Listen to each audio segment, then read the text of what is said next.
All right, you primitive screwheads, listen up.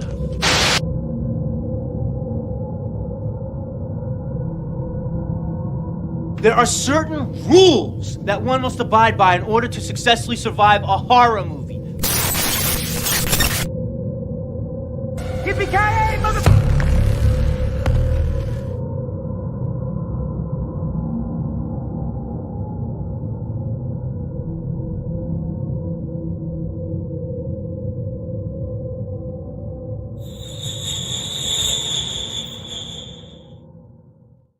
And welcome back to Words of Paradise, my first official Halloween special Halloween stream. With me, you may have seen him before if you caught my Blink-182 reaction video. I've got Clay Media, one of my best friends and someone who knows just as much about horror as me, because I didn't want to do a 95 film horror tier list movie alone. Clay, tell the people who you are and what you do.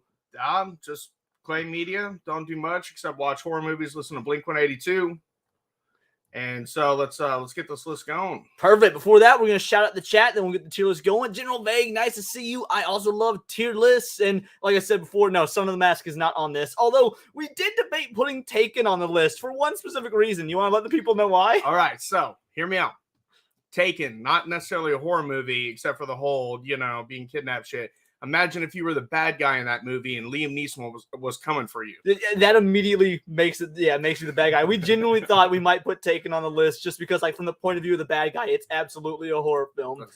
This will for sure be more interesting than Halloween, where the whole family concealed their plans to watch a movie so scary they can't see its name. Spoiler, it was Ghost Ship. What a letdown. Ghost Ship is on this tier list. We have Ghost Ship on the tier list. We got thoughts. And Vasinum, you'll be right back. Well, excellent. We'll see you when you come back. Fuck Norris, nice to see you. What's up, Words of Paradise and friends? Yeah, fuck Norris. This is Clay Media. He will occasionally help me out with some of these massive streams. And guys, what do you say we go ahead and get into the tier list? If you got any questions, comments, concerns, sarcastic remarks, let me know. How's you guys' Halloween going? Have you done anything? Are you drinking? Because guess what? We're drinking. It's Halloween night. Your boy doesn't drink often, but I enjoy it. So, we're going to have fun. It's Halloween. And let's start the tier list. Let's get into it. Real quick, let us know some of your favorite horror movies, and especially if we left any out. We could have done a million of these, but we stopped it. Yeah, no, you're entirely correct. We stopped at 95. We didn't even have the count going. So, alrighty, let's start here. We're gonna go ahead and bring it down with 13 ghosts. So obviously, being a tier list, we got S, A, B, C, D, F.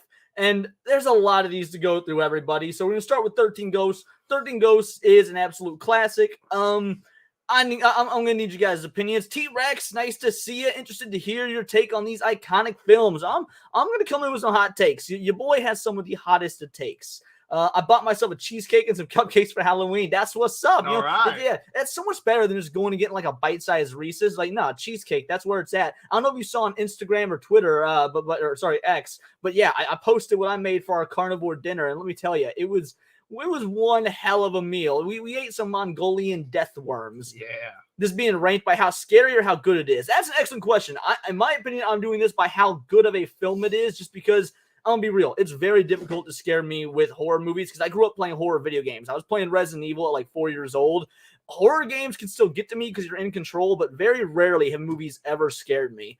Alex versus Evil, nice to see you, bud. Happy Halloween to you as well. Happy Halloween to everybody. And yeah, so we've got our very first film on this tier list. We've got 13 Ghosts. Clay, where do you think 13 Ghosts goes on a scale of S to F? All right.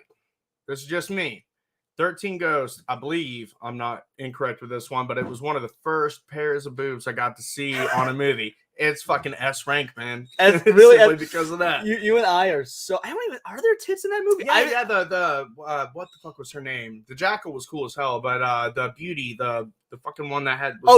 Ghost tits, not the actual shit. Okay, tits, okay, fair enough. See, I hate this movie. I won't lie. No, that's no. I think my first tits in a movie was Braveheart with Mel Gibson, and they're like all in shadows, but you can see the outline of the nipple from the silhouette of the. Best. So but yeah, I see. I would have put it in D tier. I'm gonna lie. I think this movie is one of the most overrated Halloween films of all time. I said we go with a solid C because of the boobs. Okay, C for boobs. They're probably C cup titties. We will put it in the C tier. And obviously, chat, I'm going to want you guys to know, obviously I want you guys to let me know where you rank these movies as well, by all means. Good question.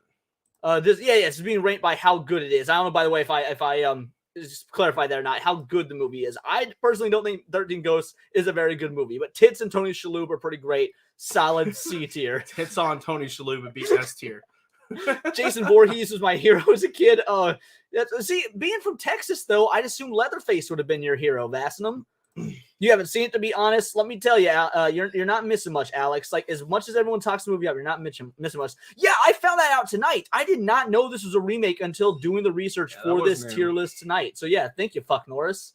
Let's see. What is our second film? 28 Days Later. All right. Oh, God. I actually, the very first time I ever saw this movie was with you. We were in 4th, maybe 5th grade. Yeah. And, you were the one that showed me this movie back way back in the day. I brought it back from Kansas. I was able to sneak. I had to control the remote, and I was able to order it off a pay-per-view. It's like, fuck. It was that movie and American Wedding. Oh man, that was a great. I don't think I know weekend. American Wedding. Did we watch American Wedding that same weekend? If so, I don't remember that one. But I remember us watching 28 Days Later. I love this movie. This is one of my favorite zombie movies of all time. Some people say it's not a zombie movie because they never died. It's just infected people. Hey, Cult Classic Cage, how you doing, girlie? Appreciate having you here. She says 28 Days Later is decent. So yeah, I mean, it's a. Let's see. I thought 13 Ghosts was funny. I was born in Missouri. Oh, right on. Okay, I can see why you appreciate it then. T-Rex says B at best. That's where I was going to put it. I was going to put 28 Days Later in the B tier. I love. Let me say two things about this movie. I mean, I could go on and on and on, but we have so many movies. There's two fucking things, man, really great about this movie. One where Cillian, right? Yeah, it's Cillian Murphy is running through the fucking the military complex and whatnot, and he ends up brutalizing that guy and shoving his thumb through his eyes. That was an amazing scene. It was so fucking brutal. And then other than that, whenever like it shows like an aerial view and it shows them trying to spell out, like at the end you find out they're trying to spell hello, but it says hell at first, and that one just resonated with me. I was like, damn, dude. Yeah, because like I said, we were like 5th grade or whatever when we saw this, and so that was that was like an introductory little, oh, this is deep, this is emotional. Terminator 2, that was the movie we watched afterwards. Yeah, we watched Terminator 2 after we were done with this, if you remember, not to go to bed. And the next morning we woke up and watched played Resident Evil 4. So yeah, what's up? The Jackal is hard to forget. Alex vs. Evil, crazy. You haven't, bro. You're a Resident Evil fan. You need to see 28 Days Later. So yeah, what would you say? Is B tier a nice solid place to put 28 Days Later? Yeah, most definitely. I'd say yeah, B. I mean, yeah, all right, solid move. Next, we have got American Psycho. So obviously, I don't know if we can consider American Psycho a horror movie or not. Like, I put it on this list because it's a bit of it's a movie that scares people, but not scares people in the traditional Halloween sense. That's where we need to ask you guys, like, what do you think about that movie? Because I know personally some people that think that whole, the psychological thing is really like the most terrifying.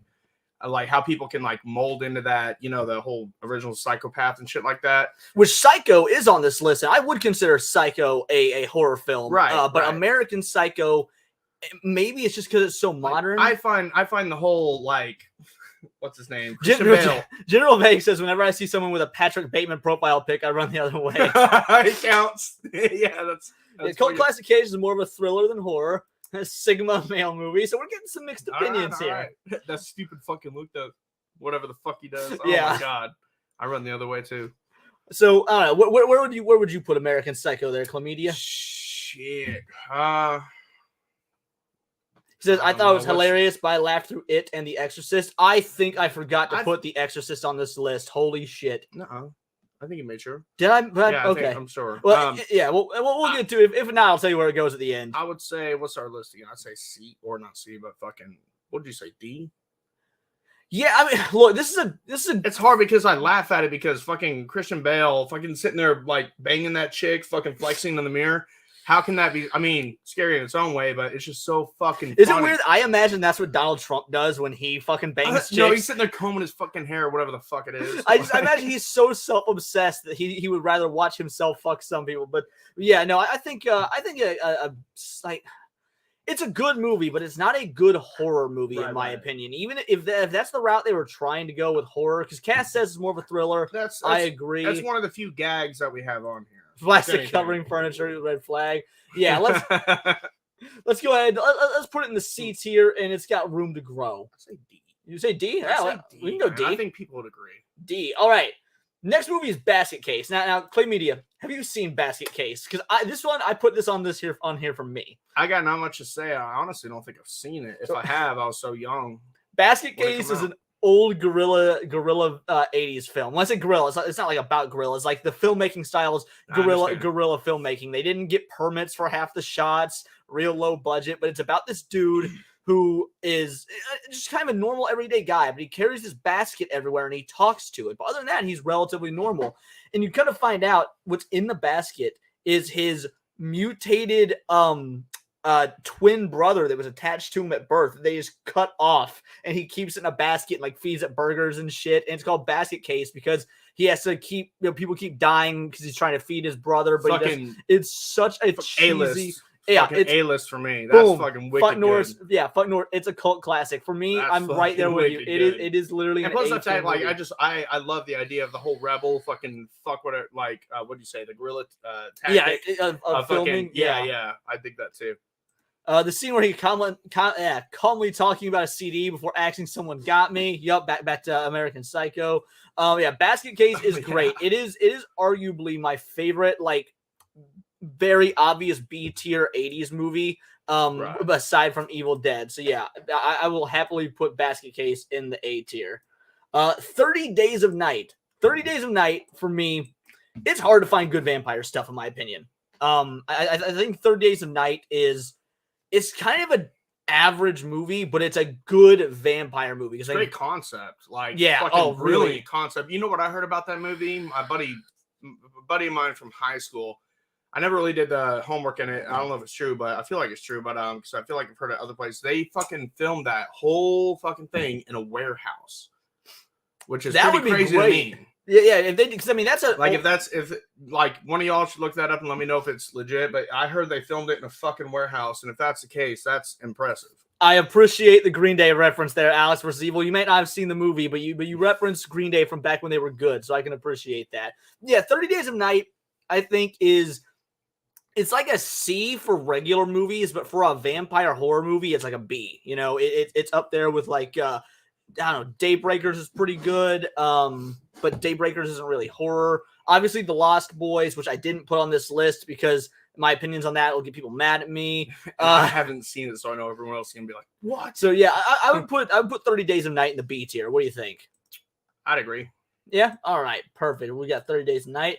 This movie right here, Alien. Now, I just did last week a live stream with Cannoli Sasquatch, Vex Electronica, and the Mischief Mayhem Movies crew last Monday. Not yesterday. I did Poltergeist with them yesterday, but last Monday we did Alien. In fact, it's because of them that I got the inspiration for my Alien versus Resident Evil movie. So, where do you guys think Alien should go? Fuck Norris, like S. Fuck Norris. And honestly, fuck Norris, I agree. S. Alien to me it's got to be one of those. It's got to be because I mean, what tops it? And the only things that top it are obviously fucking S. Yeah, other S tier movies. If you guys can prove to me that a B or an A tops Alien, then we'll talk from there. Yeah, no, I mean I agree with the chat right there. Alien got cult classic Cage. Alien is S tier, right? It's in my opinion is one of the greatest films ever made from start to finish. So we've done it. Our first S tier. That being said, that's only 1, 2, 3, 4, 5, 6 movies. There's still 89 more to go. So let's see what bombs. Yeah, I know. I can't wait till we get to some F tier and C tier. But I wonder how many movies we're gonna have in the S tier at the end of this. How some people don't think Alien is horror are insane. Who says that Alien isn't horror? Just fucking thriller. I can see that, like on the edge of your seat rather than on the back of your seat. I guess. All right, what is this? Is the movie where the thing pops out of the guy's chest and then sings and dances across the bar? Yes, that's that movie. that's a good reference right there, Vasnum. One of my first channel videos was an Alien retrospective. No shit. Oh, I've never dug that far back in your channel, Cass. I'm gonna have to check that out. I want to see what a cult classic Cage retrospective is like. That sounds interesting.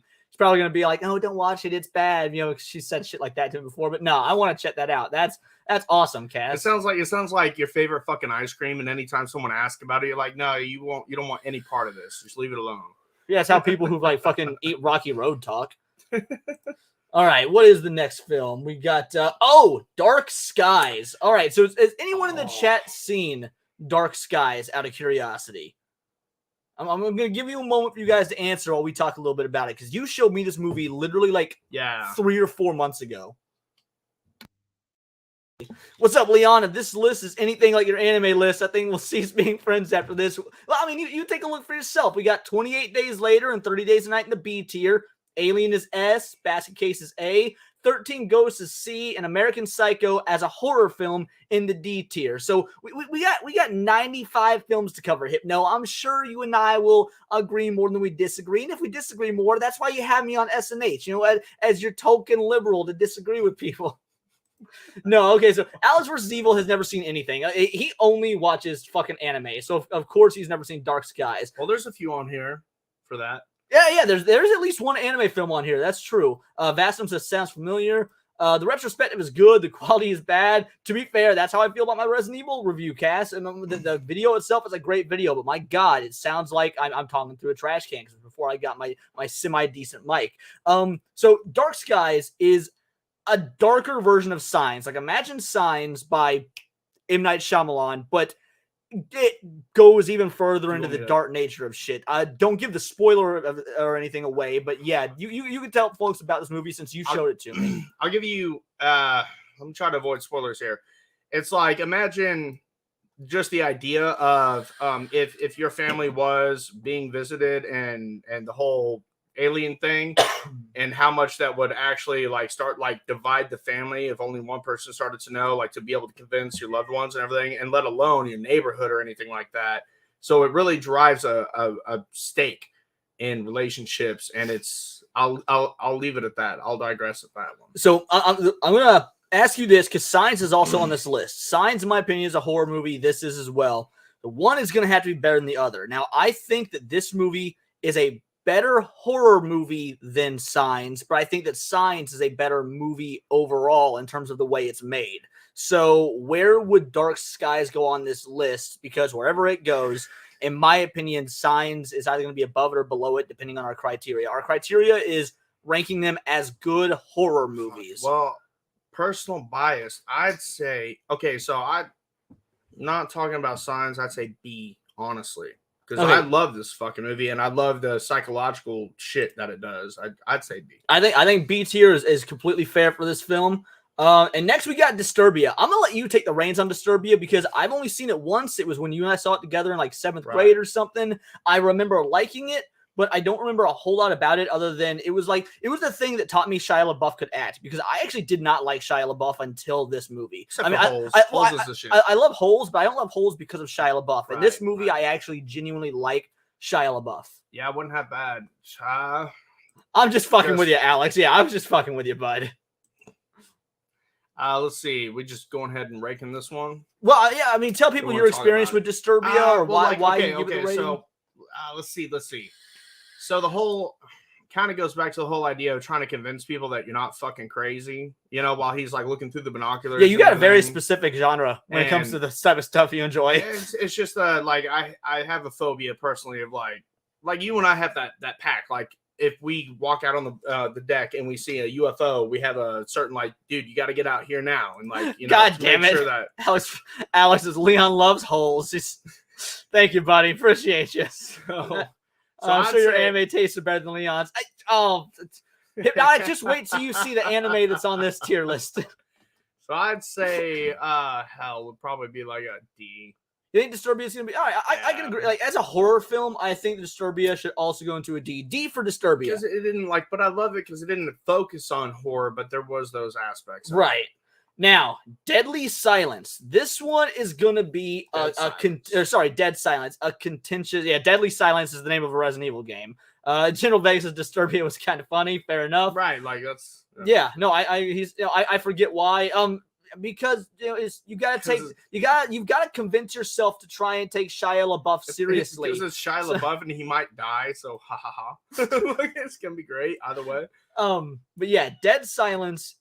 I love this movie. However, it's not a very good movie. So I'm trying to rationalize how to rank this film. And there's honestly a couple on this list. I feel the same way. So like, it's one of those weird, like, except for like Grudge and The Ring, it's one of those weird, like mid 2000s fucking movies that like, we're good to go to a fucking movie theater and watch or make out. Fucking either one, just kind of like, I don't know. Yeah, no, it's super funny you say that because so the whole reason I make out movie, right? the whole reason I rented this movie was because I was in I didn't see this till about 11th grade or so at the time, and I was dating my at the time high school girlfriend, and we'd only ever had sex like 2 or 3 times at this point, it was probably 10th 11th grade, something like that. We only had sex a couple of times, and I had heard that rumor that horror movies make girls horny. So I rented this movie from a Redbox to put on Christmas Eve.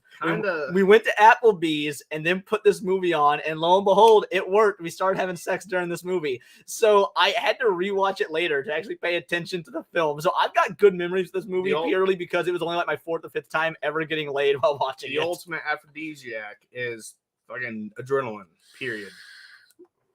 Not like period. Rent-A-Girlfriend is the best anime ever made, better than DBZ. I've not seen Rent-A-Girlfriend, unfortunately, but I've heard it's good. I figured out the ending twist early, and that ruined the movie for me. For Disturbia. That happens all too often. I hate when shit happens. I did that for Dark Skies, and it pissed you off. Yeah, dude. Literally, like, in the middle, you're like, oh, that's, and I'm like, are you fucking kidding me right now? Yeah. Oh, my God. So I would consider Deadly Silence or Dead Silence. Deadly Silence is a Resident Evil game. Sorry, Dead Silence. I will consider that a C personally. Not only that, the little one did that the other day.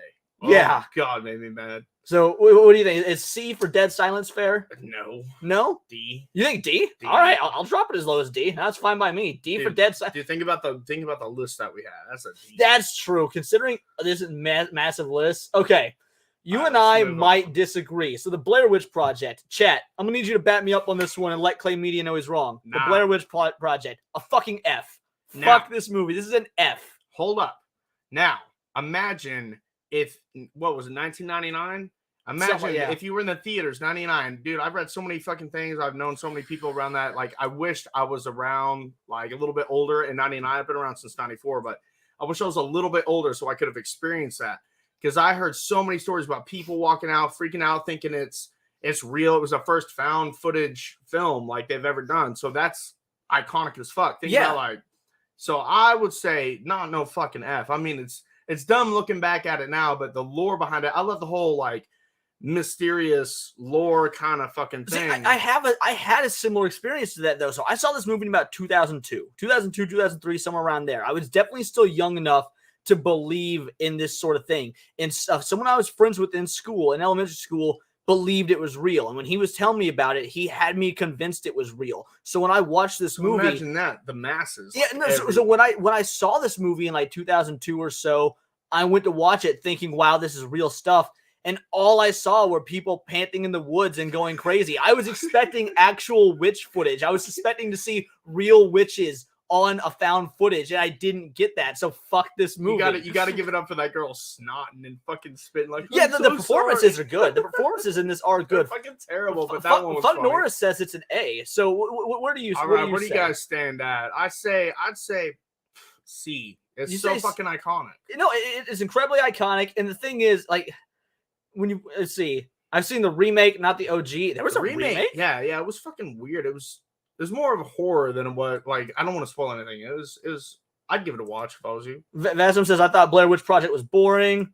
I live in Maryland, so I'm biased. Fair enough. All right, so he says A, you say C. I fucking hate this movie with an F, but let's go. I think. Well, no, I was gonna say, we'll put it in.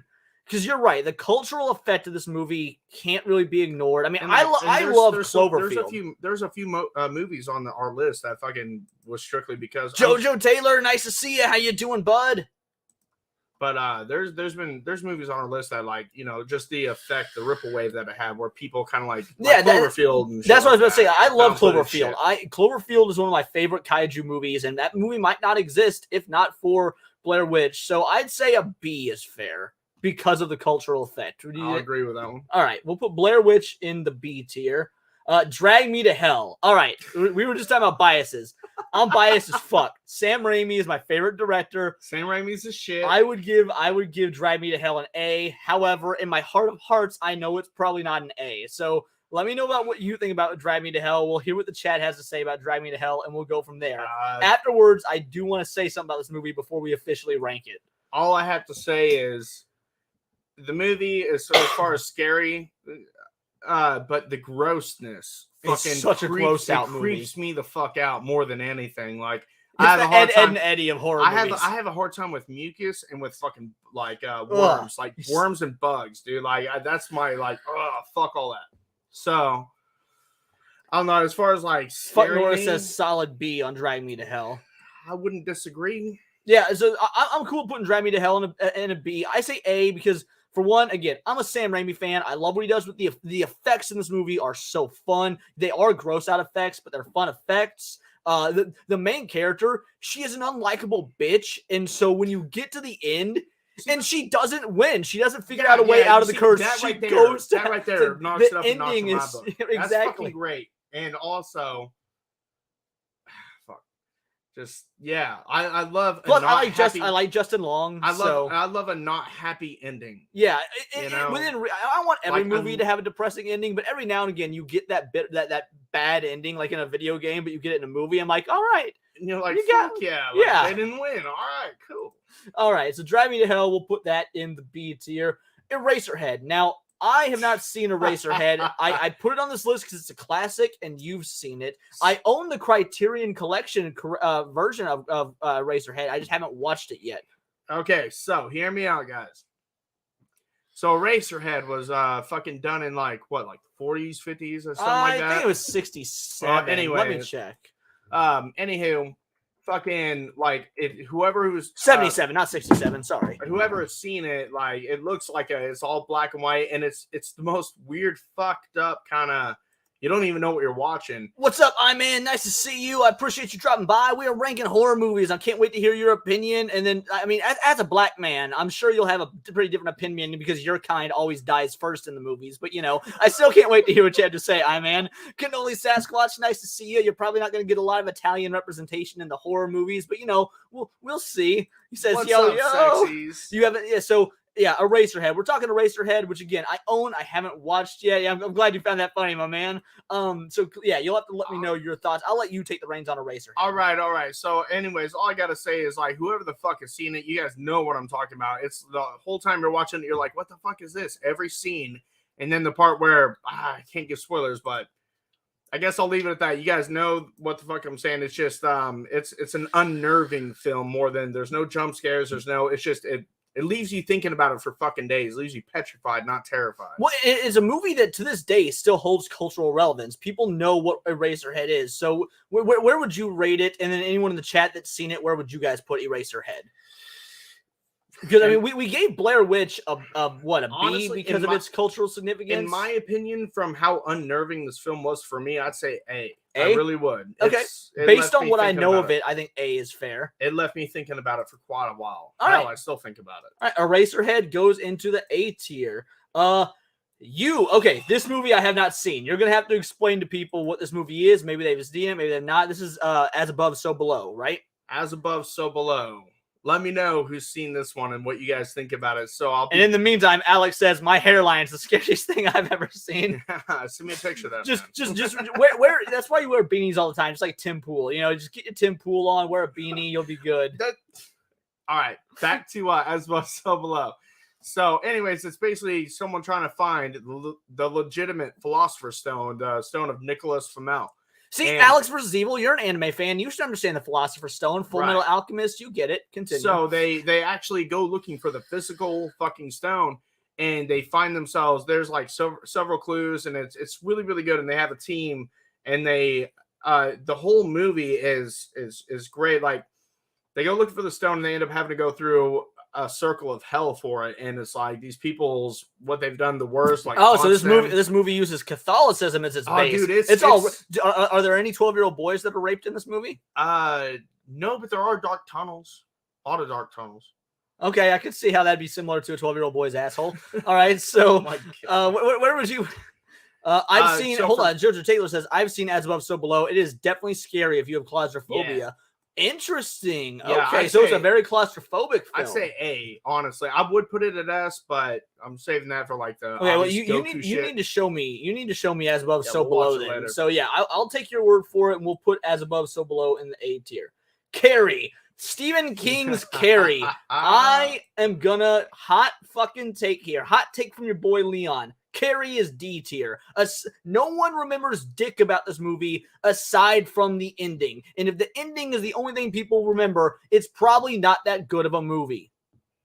I can't say it. Just say but it. Can I say it? But it's been like, what, 40 years now? It's been 40, 50 years. Say whatever you want. Just a free speech show. I don't give a fuck. The goddamn fucking skeleton hand. That fucking... Yeah, say it. That scared the shit out of me. So yeah, I don't care if it scared you or not. This movie fucking sucks. So I would put Carrie in the D tier, but I'll let you. Well, I like a good revenge movie, but that's what it was for me. Was a fucking revenge movie, which I was laughing at bitches the whole time, like fucking everything. I was like, So as far as scary, fuck, I don't know. For me, D. If you put it as D tier, they're all going to laugh at you. I love that fucking line. That was a good reference there, Vastum. I've never been crazy about Carrie, but I think it's a C. Iman says, you know what? I don't, but I know his brother who. Holy snacks, Freddy Krueger first few films. We're gonna Nightmare. So okay, that's another thing I should clarify. We only put in most instances the first, if it's a franchise of films like Nightmare on Elm Street, Friday the 13th, things like that. If it's a franchise, we only put the first one with a couple exceptions. I think there's like 2 or 3 exceptions on this. I can only think of one, but also I've been drinking, so there might be more than one. We'll find out. So, all right. So, Cold Glass Cage says C.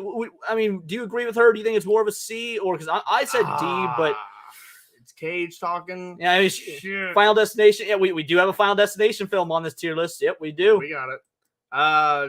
Fuck it, C. Alex, you have got to expand your repertoire, my man. All right, we will put Carrie in the C because the cultural relevance as well, and it's a fucking Stephen King film. You might as well spell his name with a C or a PH. All right, Stephen. Ghost Ship. I love this movie. This movie's a fucking F.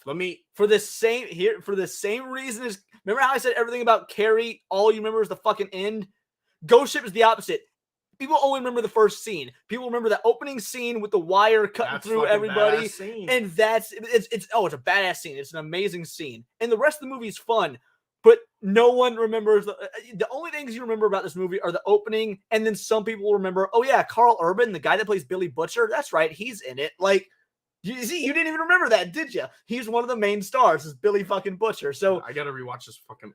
Oh wait, two things. I remember. I might be wrong on one thing. I think I remember boobs in it. If not, second thing I know for a fucking fact I remember is whenever they're eating those pork and beans that they find, and it turns out into maggots. Okay, I do. Yeah, that's fair. But I won't argue with you on the fucking F rating. No bullshit. This movie terrifies me because of the reality of it. So true. I don't even know what movie you're talking about, but I remember the rope cutting scene. Boom, exactly. I liked it the first time, but it ruined Halloween. Haven't watched it since. F tier. Alrighty, boys and girls, we've got our first F tier film. Bomb. Alrighty, and next we have got Child's Play. Hot take. These movies, yes, agreed. F. These movies suck. I was trolling. No, I mean, I think that aside from Bride of Chucky, there is not a single good Chucky film that I've ever seen. And I agree, because you can see doll boobs. I'm just not gonna stop with the boob thing. Yeah, no, I mean, to be fair, Jennifer Tilly got some fucking knockers on her, but like IRL. But I don't know what she looks like nowadays. I haven't seen Jennifer Tilly because I've only known her as the voice of what's her cunt from Family Guy, Bonnie. So like I haven't seen the only time I've seen Jennifer Tilly is in the Chucky movies and in Liar Liar. So I don't know what she looks like in the modern day, but. All right. Total classifications. I think Child's Play is an A based on how insanely awesome the doll alone looks in motion. That's true. All right. And the fact that the effects in Chucky are very good effects that solidly hold up to this day. And let me say something. And the fact that it's fucking with a child. Like I said, the whole gaslighting fucking thing we're making like people think you're like that is a huge thing for me. And the fact that it's making a little boy like. Who's going to listen to a little boy, especially in the fucking 70s, 80s, whatever the fuck it was? Yeah, the 80s when this came out. Yeah, I agree. You don't see enough bad shit happen to children in horror movies. And I, for one, I want to see more bad shit happen to kids. You know, I like it. Yeah, I like it when bad shit happens to kids. So I don't know if I'm going to go with an A, but it's higher than F, and it's my bias talking. Chucky does have a laugh factor. I love prosthetic effects so much. Yeah, me as well. I love prosthetic effects. I just don't know if effects are enough to save a film. But with what you said about it fucking with kids, like, all right, fair enough. I also thought I also thought the Chucky thing looked cringe personally. I don't get scared of puppets or poltergeists. Yeah, I've never been afraid of dolls. Puppets. A lot of people are afraid of puppets and dolls in real life, but I don't like. I've met so many chicks that have a fear of ventriloquist puppets, and that's never made a lick of sense to me. I've met a bunch of kids that have a fear of it, and I fucking escalate it. I'm like, goddamn right, you should be, because they'll fucking show up and kill you. All right, C is fair. I-Man says, Futnora says C. Leon doesn't like kids or fat people. Leon hates babies. No, so here's the thing. Babies are awesome. Wrong. Babies are awesome. Then they start to learn to talk, but they can't actually do sentences, so they fucking suck. And then they turn into like little tiny people to just copy other individuals' opinions. And then they become fat, and so he fucking hates both. You are right. Yeah, so babies are awesome, but anything in between baby, like after baby but before adult, fuck them.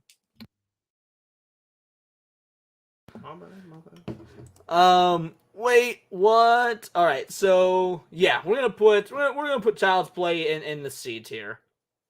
House of 1,000 Corpses. All right, Rob Zombie is so fucking polarizing.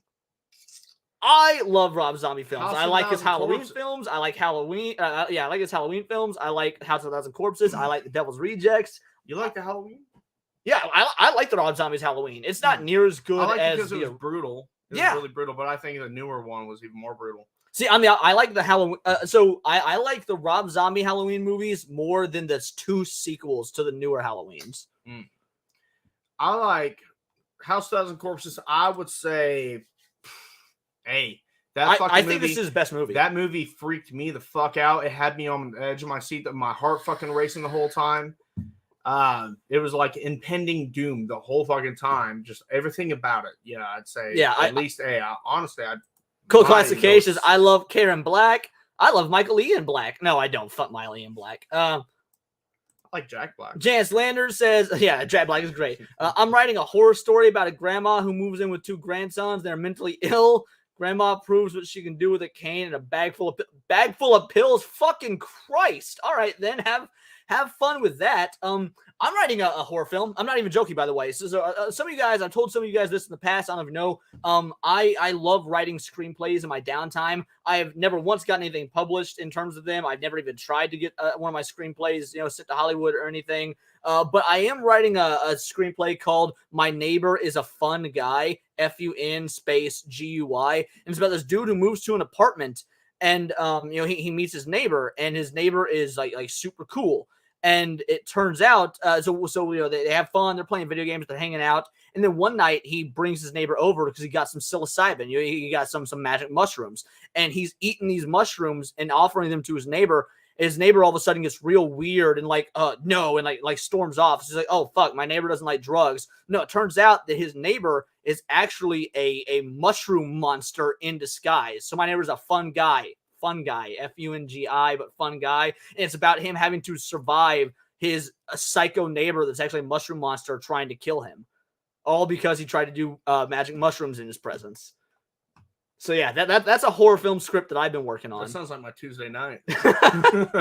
Rob Zombie's Halloween is horror. Can't say that for these Blumhouse Halloween comedies. Fucking damn, going for the throat. I have a channel where you can watch real zombies. It's C-SPAN. Oh, that was good, Vassinum. Damn. Anyway, so yeah, my horror screenplay aside, I can't wait to hear you guys' opinion on that. So House of 1,000 Corpses, I give it an A. A? All righty. We're putting House of 1,000 Corpses in an A tier. House of Wax, the 2005 remake, starring Paris Hilton, Chad Michael Murray, and Jared Padalecki. S.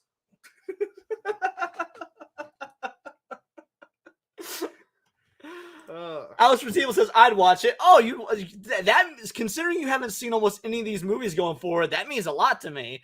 Classification says Lamau. I-Man says nice. So yeah. See, I think I got a good idea. My neighbor's a fun guy. I thought it was pretty great. Yeah, no, House of 1,000 Corpses. House of Wax, fuck that. That's an F. I'd say F. I mean, don't get me wrong. Seeing Paris Hilton take a speed limit sign through the dome, that was nice.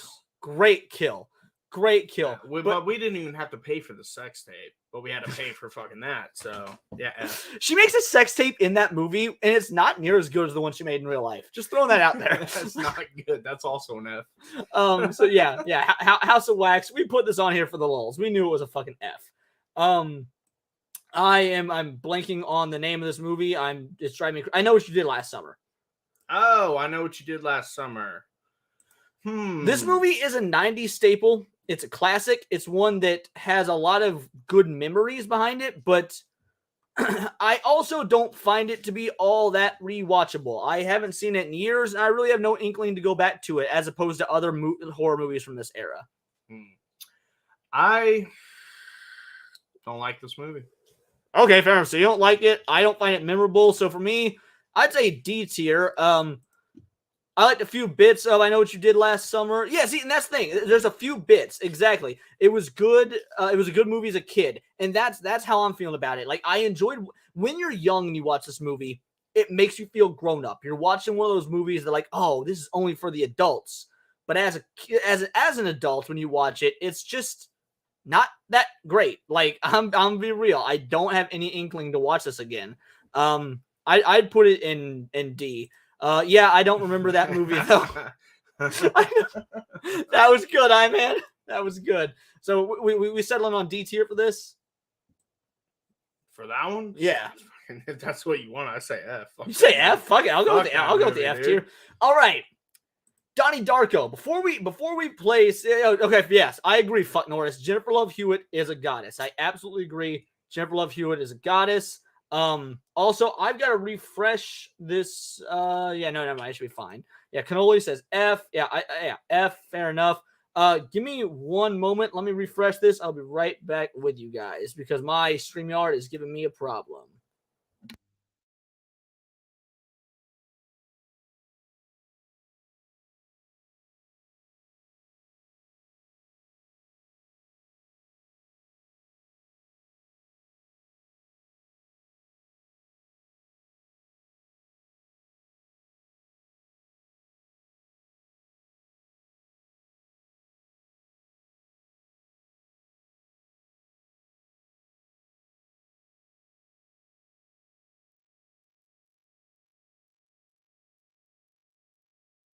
Sorry about that. Thank you. Yeah, sorry. I had to do a refresh on StreamYard because, as Cannoli Sasquatch knows, StreamYard can be a bitch now and again. And yeah, so no, but what it really was is they didn't like that last rating. They're like, no, I fucking love that movie. So they tried to.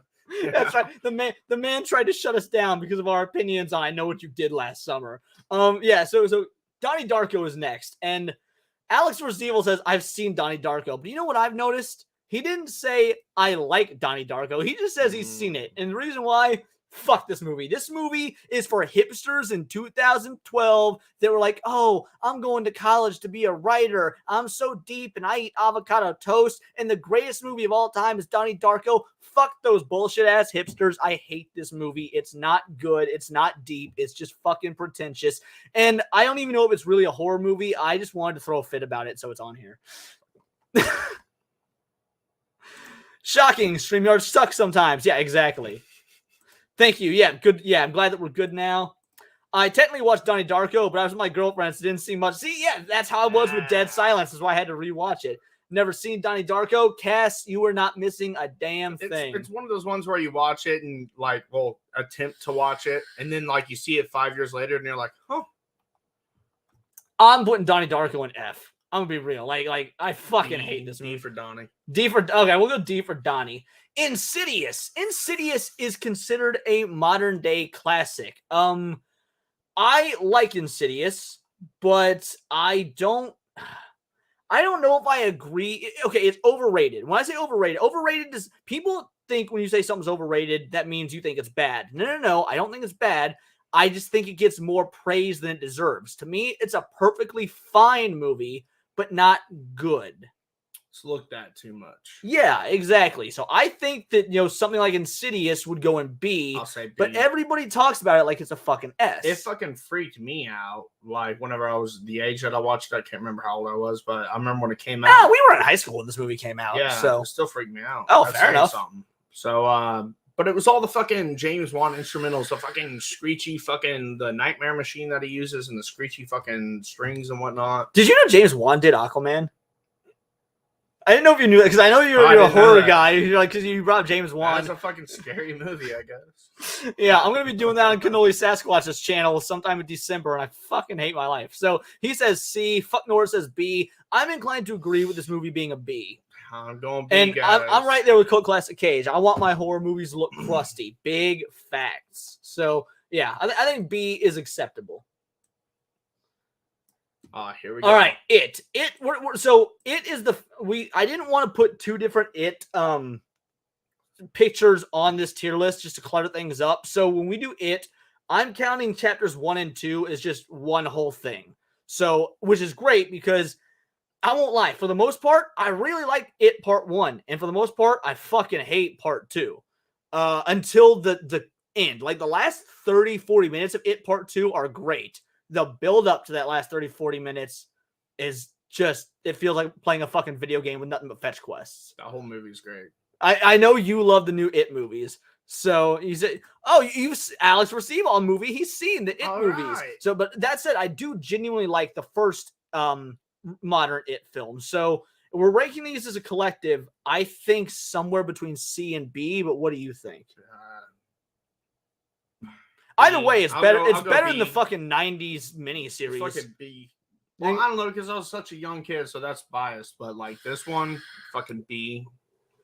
B seems alright. Part 1, legit hated part. Yeah, see, you and I are in the same boat, Cannoli. I like the end of Part 2, but everything leading up to it, I just don't fucking care for. You guys don't think? Man says absolutely not.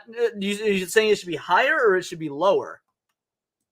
Because I'm interested. Like the original was funny. Remake It looks like a pedo, not a child eater. I mean, it's Hollywood, so yeah, maybe he was a child. Maybe he was a pedo. I didn't even find the original funny so much so as like, because I watched the original probably not too long after it aired, given my age. I watched the original back in the day. I've never found clowns scary. Anyone that's watched me on SNH knows my opinion on clowns and my views on clowns. I fucking love clowns. I find people to be afraid of clowns. Just, I can't stand. It's so annoying to me when people are afraid of clowns.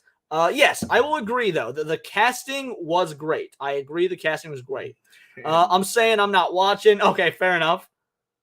Yeah, the original was a TV miniseries. That's correct. With a little baby Seth Green. Watch a little baby Seth Green in the original It. So that wasn't Seth Green. But... Yeah, Seth Green's in the original It. No, that wasn't him. I promise you he is. Hold on. We're Googling this right now. All right. Whoops.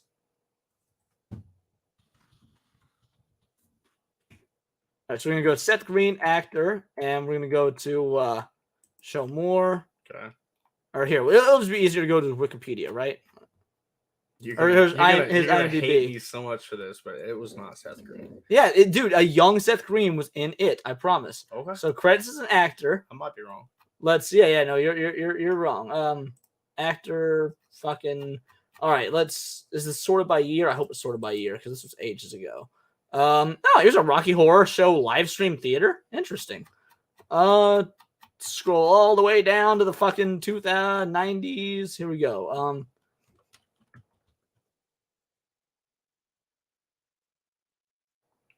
Wow, Seth Green's been a lot of shit. Yeah, oh my for sure. God. Says it down there. I didn't think that was Seth Green. Wait, did you see it? Because I must be missing down. Like that way. Yeah, it says right. Yeah, he was 12. Yeah, this right here. 12-year-old fucking Seth Green. Huh? Yep. No, that was Seth Green. Impressive. Clowns aren't Carrie. Tim Scurry's smile was. Hey, nice to see you, Jeremy. Appreciate you. We're doing a fun little horror movie tier list. We have 95 horror films to tier up. So never cared about It. We'll never care about It. Now, I will say the book is great. The book is one of Stephen King's best. So I even more pedo shit.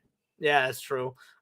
Wait, is American Psycho in D tier? Yes. Let me explain. It's in D tier, not as a film, but as a horror film. It is some. I don't know about you, but I've met a lot of people that call this a horror film movie. I do not think it's a horror movie. It is, and if it is, it's a D tier horror movie. It's a great movie on its own, but it's not a horror movie. I have to readjust. My foot's hurting. 1 sec. Ugh. There we go. Much better. All right. So yeah, we will put it in the B tier? Go for it, whatever. Oh, are you gonna put it higher? No. I just there's so many mix. Anyways. All right, Dr. Jekyll and Mr. Hyde, the original from the 30s. I put this on the list because I fucking love this movie. I think that Dr. Jekyll and Mr. Hyde is one of the best classic monster movies. I've seen, I think, all of the key classic horror movies. Invisible Man, Frankenstein, Dracula, Wolfman. I mean, I've seen all of them. And Dr. Jekyll and Mr. Hyde is my favorite. So I want to hear your guys' thoughts on Dr. Jekyll and Mr. Hyde if you've seen it.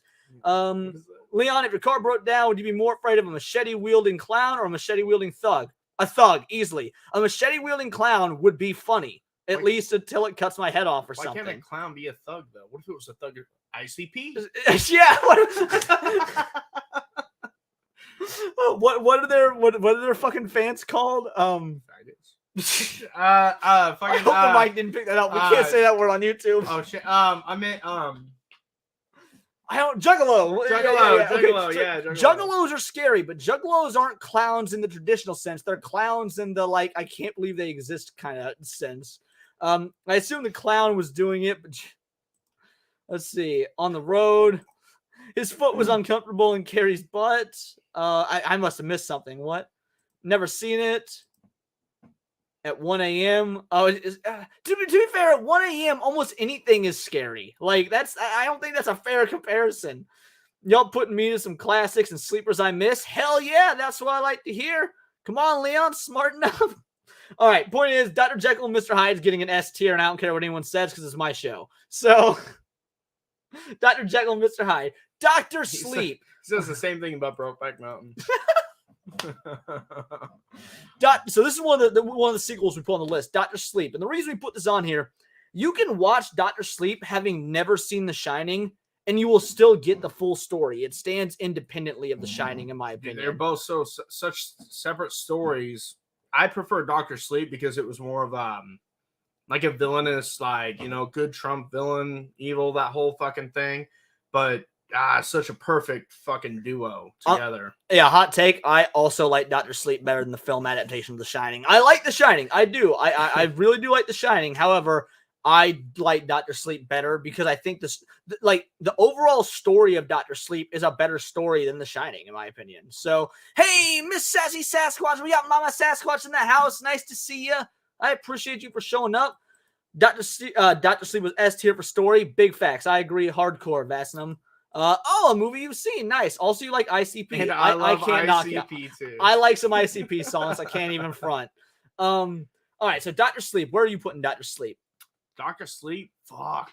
I can't. Dude, just the story of it. I was thinking A. If you think it's an S tier, it resonated with me. Like you know, someone who has like children and everything. It's just that whole fucking. I'd say S. All right. It was like a bunch of fucking vampires running around and shit. Yeah. We'll go S tier. I think as far as horror goes, from horror movies of the last 10 years, I think Dr. Sleep is easily one of the best. Gotta be. Yeah, I think it's one of the best of the last decade. Event Horizon. All right. This movie is so fucked up and out there. I go for it. S tier. I agree. S tier. This movie was so fun, and it's got one of the best lines I've ever heard in a fucking horror movie. Whenever, no spoilers, but at one point there's some fucked up shit they hear on the transmission, and what's his name? Lawrence Fishburne literally is like clicks it off. He's like, "We're leaving." You never hear that. With his matter-of-fact black guy voice. Yeah, he's like we're leaving. We're getting the fuck out right now. When Lawrence Fishburne speaks, you listen. Like, I don't know what it is about commanding black guy voice, but dude. Morpheus, Morgan Freeman, Ving Rhames. When these guys talk, you're like, yes, all right, whatever you say. Sam Jackson. Yeah, fuck Norris says S. Vasum says S tier because of the fact it's scary scenes. Were hidden in a cave and caught fire. Yeah, dudes, I don't know if you know this or not. So the original version of not the original version, but like the extended scenes and stuff that didn't make the film were stored in a either a cave, like you said, or maybe it was some sort of bunker. Either way, the director's cut version was stored, and where it was stored caught fire. So there's no Of the original? the original cut of Event Horizon was wiped off the face of the earth by fire. I love it. The fact that it was by fire. God is like, yeah, right. God was like, fuck this movie. Exactly. Is The Mist on this list? What an interesting movie. Yes, The Mist is on this list. It is. I'd say B. It does a lot well. Ending drops it down a bit. Really? Can only Sasquatch doesn't like the ending. That's interesting. Every horror film I saw when I was a kid, though, so anything was interesting, to be fair. Yeah, exactly. Like you gotta take. That's why we put I Know What You Did Last Summer so low. As a kid, it was so much better than as an adult. Some of these, it just takes a fresh adult eye to understand. Well, yes, Salt Mine. That's what it was. Thank you, Vastum. It was a salt mine. So yeah, I agree with you for an S tier, though. I think this is one of the definitely. like that one. Like, okay, wild hold on. I might have to disagree a little bit, and here's why. I think A tier because the reason I say A tier, this is a sci-fi horror film in the same vein as Alien, but I don't think it's as good as Alien. And we've already got Alien in S. I think, and it did not have the best fucking ending. Which, like, the best horror movie has an ending making you feel like it leaves you petrified. So I'll go. Okay, A. yeah. Let's put Event Horizon in the A tier. All right, Evil Dead. Now here's the dealio, guys. I am once again going to be biased. To me, Evil Dead is an S-tier film. It is the best indie film of all time. It is from my favorite director, starring one of my second favorite actor. It's the launching pad for so much of what we see in horror today. To me, Evil Dead is a perfect film. I cannot say anything negative about Evil Dead. I will need somebody to put me in my place bias-wise. Otherwise, I'm giving it an S. And we're going Campbell, right? Yeah, Campbell. Yeah, the original Evil Dead. Although the remake is actually, I love the remake. I can't disagree. Alice vs. Evil says S tier. Right. Yes. Dead Space is better. S tier because of Ash. Everyone's saying S. We're going S, baby. We're going S. All right, let's put some Evil Dead in the S tier. People have spoken. All right. Final Destination. We're doing this in alphabetical order, so we're to the Fs now. We still got so much to go. Final Destination. The first three movies are great. I love the first three Final Destination movies. I think that the further along they got, they started getting further from the idea of death as a character catching on to the people he missed, and I love that aspect of Final Destination. But the first one, I think, is a solid A-tier movie. Evil Dead came out a couple years prior to the greatest indie film ever, Halloween. No, Evil Dead came out after. Halloween came out in 79. Evil Dead came out in 81. The prototype version of Evil Dead, A Week in the Woods, is that what it's called? Or something to that effect, came out the same year as Halloween. Final Destination was unsettling, but also kind of amusing. Yes, it was. I agree. Like, there was a comedic aspect to a lot of these deaths in a way that was still unsettling. Evil Dead came out a couple years after. There you go. Yeah, you fixed it. And I'm sorry. I love Halloween. I do. Evil Dead's better, Cass. Yeah, I'd give it A tier. Sounds about right. Yeah, I had to correct myself. There we go. So you'd give, what, Final Destination A tier? That's where I'm thinking. I'm thinking Final Destination goes A tier. What about you? Yeah. Yeah? Yeah. All right, Final Destination is going into the A tier. Like, first three movies made me scared of Ferris wheels, also got to see boobs, and made me scared of highways. Dude, the third one made me afraid of staple guns because the goth chick that gets the staple gun through the fucking Like, it made me like step out of my door and just kind of like be all paranoid and shit. Like, oh fuck, here we go. All right, we've got potentially another S tier here. I want to hear the chat's opinion. Real quick, we'll catch up on chat. Can't watch Final Destination. Gave me terrors as a youth. Fair enough, man. Yep. Can't argue. Final Destination had Candyman as Undertaker. A tier. Final Destination 4 is hot garbage. Final Destination 5 is worth it for the ending twist. I agree. Yeah, it was you earlier that said the first 5 were good. I said no, only the first 3. But I don't know if I ever watched 5 because 4 was awful. You're right. 4 was pretty trash, but 5 was alright. The girl that dies in a tanning bed made me afraid of tanning beds. I never found using one. Yes. Dude, I've been afraid of tanning beds just because of skin cancer. Overrated. Wait. Final Destination's overrated, or did I already say what the next film was? Because if so, I'm drunk, so I didn't. Final Destination. Okay, gotcha. So here's the dealio. The next film is a potential S tier. I want the chat's opinion because, again, my bias is coming in due to my hard-on for special effects and for practical effects specifically. An American Werewolf in London, one of the quintessential scary films. I want to know the chat's thoughts on An American Werewolf in London. and you guys are gonna hate me. I got nothing to say because I haven't seen it since I was like 4. Yeah, didn't you say 5? you haven't seen it since your dad was alive? Yeah, like 5. And your dad died when you were 6, like, right? So, yeah, it's been. I watch this movie every couple of years. I've probably seen this movie 6 or 7 times in my life. I fucking adore American Werewolf in London.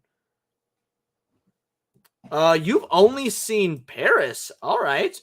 Interesting. Paris isn't bad. American Werewolf in Paris isn't bad. Just the original's a classic. You give it an A. Haven't seen it yet.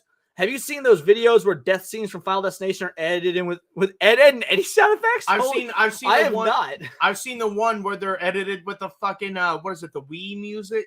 You know, the fucking lobby music or whatever. I've seen that, and that is the funniest goddamn thing I've ever seen. No, I've not seen either of those. Holy shit! I'm gonna have to look that up after the stream. Thank you, Jeremy. See, Canoli says S. I agree. I think that An American Werewolf in London is an absolute S tier banger. So. You know what? Fuck it. Canoli's got good taste. He's Italian. He understands meatballs, mafia, and movies. You know, the 3 M's. And so, Sasquatches. He obviously understands Sasquatches. So, yeah, we're putting An American Werewolf in London to the S tier. Now, you've seen this movie. I've not. I didn't even know about this. I put this on the list because of your request. Fill the people in about, what's it called? The Green Inferno? The Green Inferno. So anyone in the chat, if you've seen this film, let me know, because I've never even heard of it until he said he wanted to be on here. This man hasn't heard of it. Now, the Green Inferno, I'm pretty certain, correct me if I'm wrong, but I'm pretty certain it was like kind of a remake of what was the old one? Spiritual successor to Cannibal Holocaust. Yeah, thank you, Cannibal Holocaust. Anyways, I've seen that one way back in the day. I think it was drunk when I seen it. But anyways, the Green Inferno, in my opinion, is fucking brilliant because of it's a different kind of horror. It's like, you know, cannibalistic, fucking, you're trying to do the right thing, and then that thing just completely fucking backfires, and you end up getting cannibalized and shit. So in my opinion, Vassum said, okay, so Vassum says it reminds him of Bone Tomahawk. Kind of reminds me of that one, but yeah, the Green Inferno was fucking killer, and I think it was a Romero. No pun intended. I think it was a Romero film, if I'm not mistaken. No, was it? If so, that'd be incredible. Because I'm a massive Romero fan. So hold on. I might be wrong. Let's see who that. Yeah, let's see who did the Green Inferno. He came out in 2013. Who's the director? Oh, Eli Roth. My bad. Not fucking Romero, but Roth. Eli Roth is a great director. Okay, so yeah, this might be definitely a movie worth watching. All right. We forgot to put Clown on this list. Clown. Eli Roth is. Oh, dude, I haven't seen. Yeah, I haven't seen that movie. I want to though.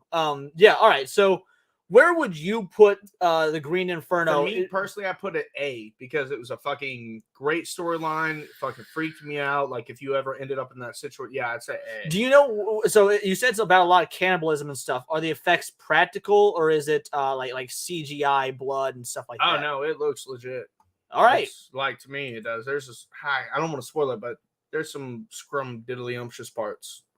All right, I'll take your word and put Green Inferno in A since I haven't seen it. Gremlins. A lot of people on this list, or a lot of people in chat, you guys might be like, Gremlins is yes, Gremlins is a Christmas film, but it's a legitimate horror film. I don't know how long it's been since you've seen Gremlins. Gremlins is a horror film. Gremlins 2 is more of a comedy and whatnot. But the original Gremlins is a family-friendly horror film, and it is so great as a horror film. Damn, we should have put Krampus on this list. Did we not? Nah, I didn't even think. We were thinking Halloween, not Christmas. Yeah, Christmas has its own. We might have to do this again for Christmas and do a Christmas tier list. But all right, so yeah, where do you guys stand on Gremlins? Because I love it. I think it's an A tier. Most definitely, especially like this. Norris says S for Gremlins. All right, dude. Especially that story with dad coming through the chimney dressed as Santa Claus and shit. Oh my god, dude! I couldn't. So I saw Gremlins as a kid. I used to watch as a kid all the time. Then I went years without seeing it, and I rewatched it when I was in like 12th grade or maybe just out of high school, and I had forgotten about that little mini arc, and I was like, holy shit. I totally forgot. Like, the 80s were so awesome about being dark towards children. Yeah. Alex vs. Evil says A. Fuck Norris says S. I need some either one of them. Yeah, either an S or an A. Let's get some more chat interaction because I'm going to want your guys' opinions in terms of because I don't know. For me, I'm torn between S or A. Now, when I say I'm torn, it makes me wonder if it's an A because an S you should know is an S, so it might be an A. Right. Oh, damn. Fuck Norris saw it in theater. Nice, dude. That's awesome. Dude, I thought it was a comedy. Either way, it's a cult classic. Yeah, absolutely. I'm leaning towards A, but like a very high A. All right. Let's see. We're going to go ahead and throw that in the A tier, and then we're going to take a bit of a break because we've been drinking and need to go to the bathroom. So yeah, here we go. We're gonna go ahead, be back in just a moment. Don't go away, anybody. All right, we got a minute and 10 seconds.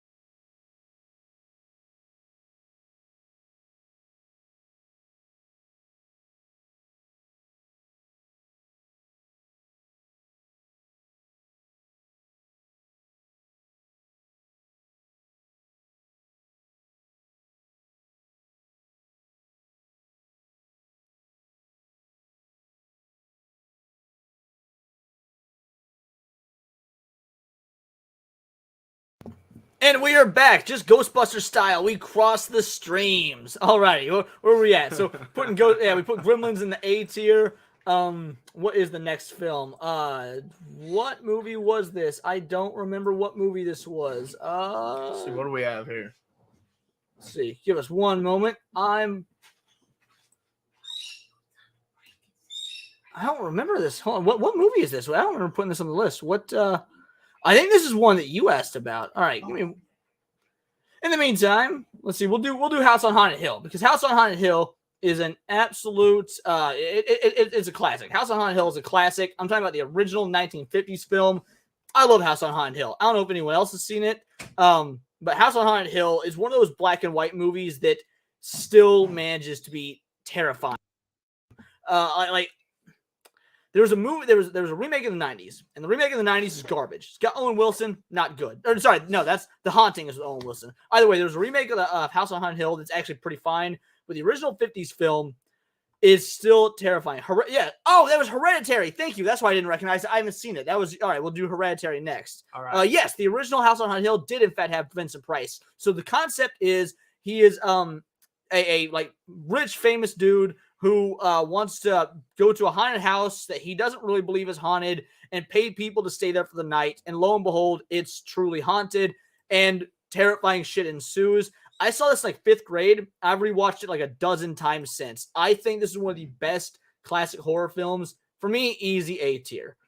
I'd agree. And then we have Alex vs. Evil being awesome and let me know this movie's Hereditary. So you asked me to put this on this list because I've not seen Hereditary. So I want to know your thoughts. The next film is Hereditary. Yes, Vincent Price is instant A tier. In fact, as I was saying on stream, I think it was on my yesterday's Monday stream. Either way, I'm playing through Fallout 4 right now again for God knows how many time. And my character model, I modeled after Vincent Price. Although I am running a mod to give him the Sharingan eyes from Naruto, so that's awesome. But yeah, I'm playing as Vincent Price in the Wasteland right now. Like Vincent Price, the dude is. He was perfect. Nothing wrong with the man. Like, if Scar from The Lion King was a person, he'd be Vincent Price. Anyway, Hereditary. So, your thoughts on this? Because I've not seen this movie. All right, let's start with Hereditary. Where do I fucking begin besides, to me, A, I like that. I'd say S. Because people call this movie a modern-day classic. It is a modern-day fucking classic. Hereditary is so unnerving, and you don't even know what's going on through most, but you have this feeling of, like, some unnerving shit, and you don't even know what's really going on until like I'd say the very end and everything. But there is so much fucked up imagery, like kind of like right there. But if you look in the background of this film while it's going on, after like the second time you see it, it's even more unnerving. So I would say, and it's so brilliant to me, I'd say S or A. I wouldn't argue with either one. S or A? What's everyone in the chat say? Are we giving this movie an S or an A? Because I actually can't speak to this. I haven't seen it. I've not seen Hereditary or Midsommar just because, well, you know how modern movies go. I get kind of freaked out about agendas and some of the stuff that comes with the modern day individuals injecting their political and ideological beliefs. So I end up missing this one. But I've also heard it's real good. So I mean, maybe it is worth checking out. I don't know. I want the chat's help. Yeah, and like very few movies could make me think of a simple tongue clicking sound or a certain scene, and that sticks with me forever. Does it do that thing is like the way there's no, I was gonna say like the way The Grudge back when we were in like middle school, the Grudge sound was something like kids would go through and they'd be like, oh, yeah, right. It's basically that like sound. You identified it with that movie. Yes, it's as simple as a tongue click, but yes, it's basically like that. All right, so. Chat hasn't really maybe they just haven't seen it or whatnot because I'm not getting 10 people watching, but no one said anything. So I guess a lot of other folks may have slept on this movie. So you know what? I'll let you choose where Hereditary goes. A. You say A? All right. Oh, real quick, we got something right here from General Vague. General Vague says, wait, is Karen on the list? Lamau, I've only seen the trailer. Besides the decapitation, I really don't care about Hereditary. Oh, interesting. All right, so we got some dissenting opinions. All right, we'll throw it in the A tier. Bram Stoker's Dracula. All right, I got some hot takes about this film. It is a marvelous movie. Set design, incredible. Acting, incredible. However, we're ranking this on how they are as horror films, and I don't think Bram Stoker's Dracula is that scary. It's accurate to the book. It's a brilliant fucking movie and a brilliant fucking novel. It didn't scare me, though. Yeah, I think this is a C-tier horror movie, even if it might be an S-tier overall movie or an A-tier. Yeah. But yeah, I think I just think it's a C-tier horror movie. But as far as like scary, maybe I was just a little bit too old, too young, who knows? Right. Yeah, so yeah, Foot Norris says great movie. I can only think of the Mel Brooks version of fortunately. Dracula Dead and Loving It. It's a classic. Yep, love anything Mel Brooks does, turns to gold instantly. A lot of the Mel Brooks versions are better than the originals. Karen is a horror movie about a racist white woman that moves beside a black family. The trailer is unintentional. Really? I'll have to look this trailer up. I've never heard of this. I'm going to have to definitely check this. That either. Yes, Gary Oldman himself 100%. is absolute S tier without a damn doubt. But this movie, I think, is C tier when it comes to horror. Let's do that. Candyman. Candyman is a movie that a lot of people enjoy. Candyman is a movie that I don't give a fuck about. And maybe that's why I've been called racist my whole life. But to me, I look, everyone growing up loved Candyman, and I missed it as a kid. I didn't see Candyman until a couple of years ago. And maybe it's because I'd heard about how amazing this movie was my whole life, and it didn't live up to my expectations. So I don't know if I can accurately talk about Candyman since I only saw it a couple years ago and just thought, all right. So I can. So I seen it whenever I was younger. The only reason why it was scary because he was black. I'm kidding, but it was because of the fucking darkies out here making horror, like giving away candy and shit. Must be Halloween. Anyways, because he's darker than a Reese's. Because of the fucking Bloody Mary thing. That was the only reason why. See, and that's why I was like, that it was. I see what you did there. Anyway.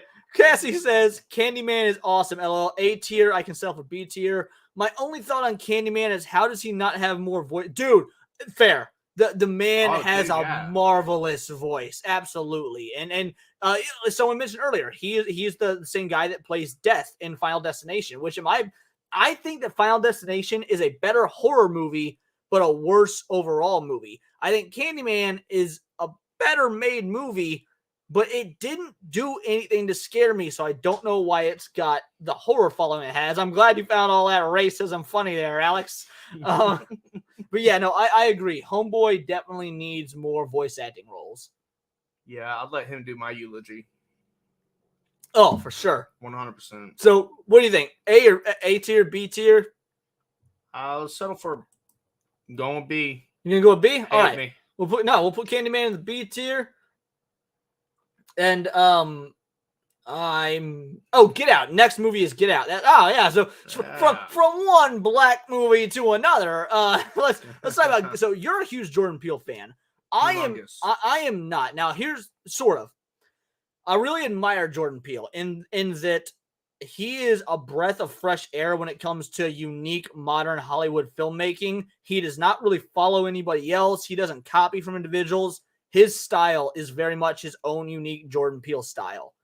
It's just a style I don't like that much, but it is a very good style. It just doesn't really appeal to me. So I don't like Get Out, but Get Out is good. Like that's not because I do like Get Out. I shouldn't even say that because I do like Get Out, but I don't like Get Out as much as a lot of other people seem to like it. But I know it's good. I know Get Out is a very good movie. It didn't hit me like a lot of other movies on this list did. So I'm willing, like on a personal level, Get Out is like a B for me.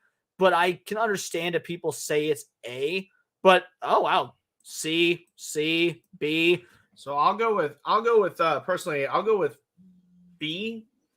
It was fucking great because I love the whole, just a really creepy aspect of hypnosis that they use in that and everything, and losing control of oneself. It's that one resonated with me really well, so I'd say B. But, B? All right, we'll go B tier. No, but could you imagine how scary would it be to go into Compton 11 o'clock at night? Same fucking difference. Just kidding. All right, next film we have got is Darkness Falls. Okay. This is a good one. Darkness Falls is early. I was saying about some movies earlier that they are good movies but bad horror movies. Darkness Falls is the opposite. Darkness Falls is an average overall movie, but it's such a great horror movie. It had a brilliant concept. Right, to take the Tooth Fairy. Like we've all seen, let's make Halloween because Halloween's scary. Let's take something like Santa Claus. Let's take something innocent and make it scary. Or clowns. Let's take something that's meant to bring joy to people, make it scary. But the Tooth Fairy, that's fucking unique. Fucking frightening. Because, I love this movie. Yeah, me too. First time I saw it, by the way, was also with you. In fact, we watched this and Mothman Prophecies, which is also on this list, the same night. I kept the lights on for like fucking couple months, maybe. I always kept the fucking lights on with a flashlight with me. Yeah, it freaked me. Yep, the one with the Tooth Fairy. You're damn right. Yes, it is. This is the one with Tooth Fairy. You got to put. I'm real. I agree. I think this is an A tier horror movie. I like the original idea for monster for sure. A or B. Not only the original idea for a monster. But the way they designed her with all the bandages and the scar tissue, like I like the design for the Tooth Fairy in this scar tissue wise better than Freddy Krueger. I just remember that first scene, dude, where he's hiding in the bathroom crying. Only a little, but we're definitely getting a little bit lit. It's Halloween, baby. Yeah, that opening scene is fantastic. So because the Tooth Fairy gets his mom, and he's hiding out in the bathtub. Oh man, it's great. We just a little bit, Cass. So yeah, Darkness Falls absolutely going in the A tier. In fact, can we put this in? There we go, high A, because this is without a doubt one of my favorite horror movies of all time. I know it's not one of the best, but this is one of my favorite horror movies. It resonated with me, like it stuck with me forever. All right, next we've got Dawn of the Dead. Now, I said earlier that sequels were sort of on this list. Now, Dawn of the Dead, I chose the remake. And the reason I chose the remake is because, first of all, this is the movie that turned me into a Zack Snyder fan, for better or for worse. Zack Snyder is a very unique storyteller. And with George A. Romero being one of the greatest of all time in terms of the horror genre, specifically the zombie genre, it takes balls to remake a George A. Romero fan. And he did it expertly. Like, the best way I can compare it, I've been throwing a fit about the Resident Evil 4 remake, because why would you remake perfection if you can't do it right? It's a good game, but it's not a good remake. This is a good remake. So I love the Dawn of the Dead Zack Snyder remake. I saw this when I was in maybe 7th grade, and it was either right before or right after. It probably would have been right after I ended up seeing 300. I was like, fuck it. I love this guy. I do. Zack Snyder may have been one of the things that got me into like modern film because of seeing Dawn of the Dead, and then not too long later seeing 300. I think this is an A tier remake. Remake was good, but George A. Romero will always be the godfather. Oh, dude, absolutely. Absolutely. George A. Romero has, like, his original of the Dead trilogy is fantastic. And honestly, George A. Romero's Dawn of the Dead this movie is not better. The Zack Snyder version is not better, but it's just as good. And how often can you say that about a remake? How often can you say a remake is just as good? as the original. It's almost never. It's so rare that to me, it deserves an easy B tier. I don't know if you've got thoughts on it. I don't know if you've seen the remake. I don't know if I'm I'm going to say my thoughts. I didn't know any of this shit was Zack Snyder, and so I'm kind of like, oh, my really? God. Yeah, y'all going to hate me, but I'd say B tier, you know. Yeah, no, I know that Zack Snyder's polarizing. I really like Zack Snyder. That doesn't mean everything he does is good. Sucker Punch is a fucking train wreck of a movie. I hate that film, but you know, I still think the original Dawn of the Dead is far better, especially the Dario Argento cut. I don't know if I've seen the Dario Argento cut. Really, I know I've seen the original. God knows how many times. I have the original of the Dead trilogy on DVD, and I watch them frequently, honestly. But I don't know if I've seen the Dario Argento cut. That's going on the next list. Yeah. Damn you, Leon. Is it because I'm speaking positively of Snyder? Does that just send you into a dizzy Canoli Sasquatch? Look, as much as you hate Justice League, and I get it, you got to admit that this is a very good remake.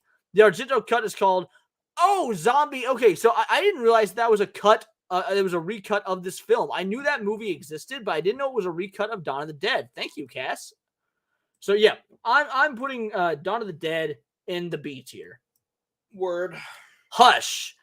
Was Hush a Netflix exclusive? It didn't come out in theaters. I remember it. Correct me if I'm wrong. I think it was Netflix. Yeah, no, I think you're correct. Hush was. Oh, you actually liked the Snyder Dodd movie. All right, that's why you're saying damn you. You have to admit you like a Snyder. Okay.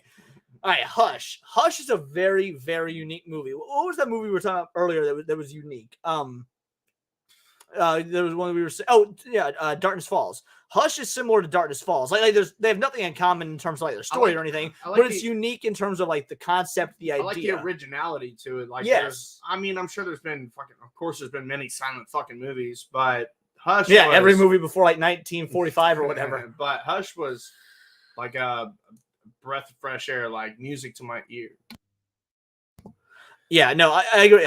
So much of Hush being like, because the main character is deaf, so much of the movie not having theme music, being shot in mostly silence. Like, I thought Hush was incredibly unique.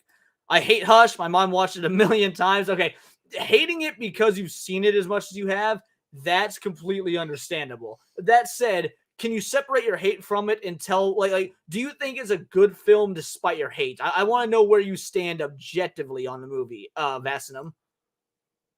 And then, I don't know, I like it. I think that I liked it. Yeah, I think this is another B tier movie. Like, I'd say C or B. You think C? Yeah. It wasn't phenomenal. It wasn't like, I probably won't remember it in the next 10 years. But see, I will remember it, but not because the movie was great, but because of the originality of the concept. Does that make sense? Right, it does, man. So yeah, I think that I'll go with C or B. I won't argue with either. Yeah, no, I'll put it in the B tier, and we will go from there. Let's see. Hush is B. Damn, we still got a few of these to go. Yeah, we got 20, more than 20. So yeah, we're rolling along. The Cabinet of Dr. Caligari. Now, I'm not gonna be surprised if none of you guys know what this film is. Your boy Leon's a bit of a film snob. I put this film on the list just to flex a little. So the Cabinet of Dr. Caligari is considered to be the first, and if not the first, one of the first horror movies. It's an old silent film, and I love it. You can watch the whole thing on YouTube. I'm pretty sure that's how I watched it. If not, I took the One Piece route of sailing the high seas. But either way, it's a German silent film, and the set design is, honestly, it's better than 90% of modern day set design. Like, German expressionism art is so jacked up and angular. The vibe you get from watching this movie alone is banana. There's nothing like it. Like, I don't want to tell you guys what the story is about or what the movie's about, because I really do want people to appreciate silent film and watch old films and see how far the medium has come and how far the genre has changed. But watch The Cabinet of Dr. Caligari. I'm not really going to ask you guys opinions, A, B, C, T, anything like that. This is going in the S tier. So without a doubt. For sure. Whenever I seen it, I think I showed this. You've shown me a lot of horror movies. I think I showed this one to you. All I can say is I was very surprised about what it was after I got done with it. And I can't disagree. It's S tier. I was very surprised that was like one of the godfathers of all horror movies. Yeah, it's either this or The Man Who Laughs are considered like the first horror movies. Right. Obviously, you have Nosferatu, which I think this came out a year or two before Nosferatu, I believe, which is also on this list. So, yeah, all in all, watch The Cabinet of Dr. Caligari. You'll be very... See, I tried to watch silent film on the radio... Wait, I tried to watch a silent film on the radio before. Nothing really happened. I took that seriously for a moment there. God, the drinks must be hitting. All right. What is the next film? This is another film you told me about. I've not seen this one. All right. So this film, Before I Wake, who has seen this? This is so damn original-ish, clever. Before I Wake. Yeah, that's the name of the movie. Yeah. Before I Wake is the name of the movie. And let me know who all has seen it, what you guys think. It's basically a couple adopts a child, and his dreams, including nightmares, he starts manifesting it to reality, and I'll leave it at that. It's like a horror version of that Adam Sandler Disney movie Bedtime Stories. Because like when he's telling the kids the stories for bedtime and they start coming true. Oh yeah, I've not seen this. Like you gave me an idea of what the movie was about before the stream. But you didn't tell me too much because you actually want to show me this film. But the movie poster is awesome. I love the poster for it. Yeah, so it's not just pure horror, but like the idea behind it, and it is like a horror movie, but it's one of those movies that hits you on different levels. It's really cool. So where would you place this on the scale, Before like objectively? Myself, objectively, I'd say probably B. B? All right. Yeah. All right. It's about time to come in with the hot takes because next we have a couple classics. We have like Friday the 13th and Halloween back to back. Now, I'm going to get in trouble for my hot takes on these next two movies. First of all, Friday the 13th, fucking D tier. Friday the 13th is not a good movie. The Friday the 13th movies don't start getting good till the third movie. I fucking hate the first Friday. Friday the 13th is a Halloween clone, to be fair, but I think a great underrated film. The ending was cool. Nothing less than B tier. See, boom, I told you we were going to have some disagreements. This is a fucking D tier movie to me. I don't think the Friday the 13th movies get good until at least the third. How many of you guys, all right, when you watch, when you talk about Jason, this, that, how long has it been since you've actually watched the original Friday the 13th? True. Shit. Honestly, I can't disagree. I'd say D or C. I love this franchise. I really do love this franchise. Didn't get good until after the first one. Once they start getting out there and ridiculous, the third, the fourth, the fifth, like you got Corey Feldman in the fifth or sixth one being fucking Corey Feldman. Jason X, one of the greatest of all time. Like the first movie honestly kind of fucking blows. And in that movie, they called him Michael Jason. The third movie is not it's the first good one. Cass, it's the first good one.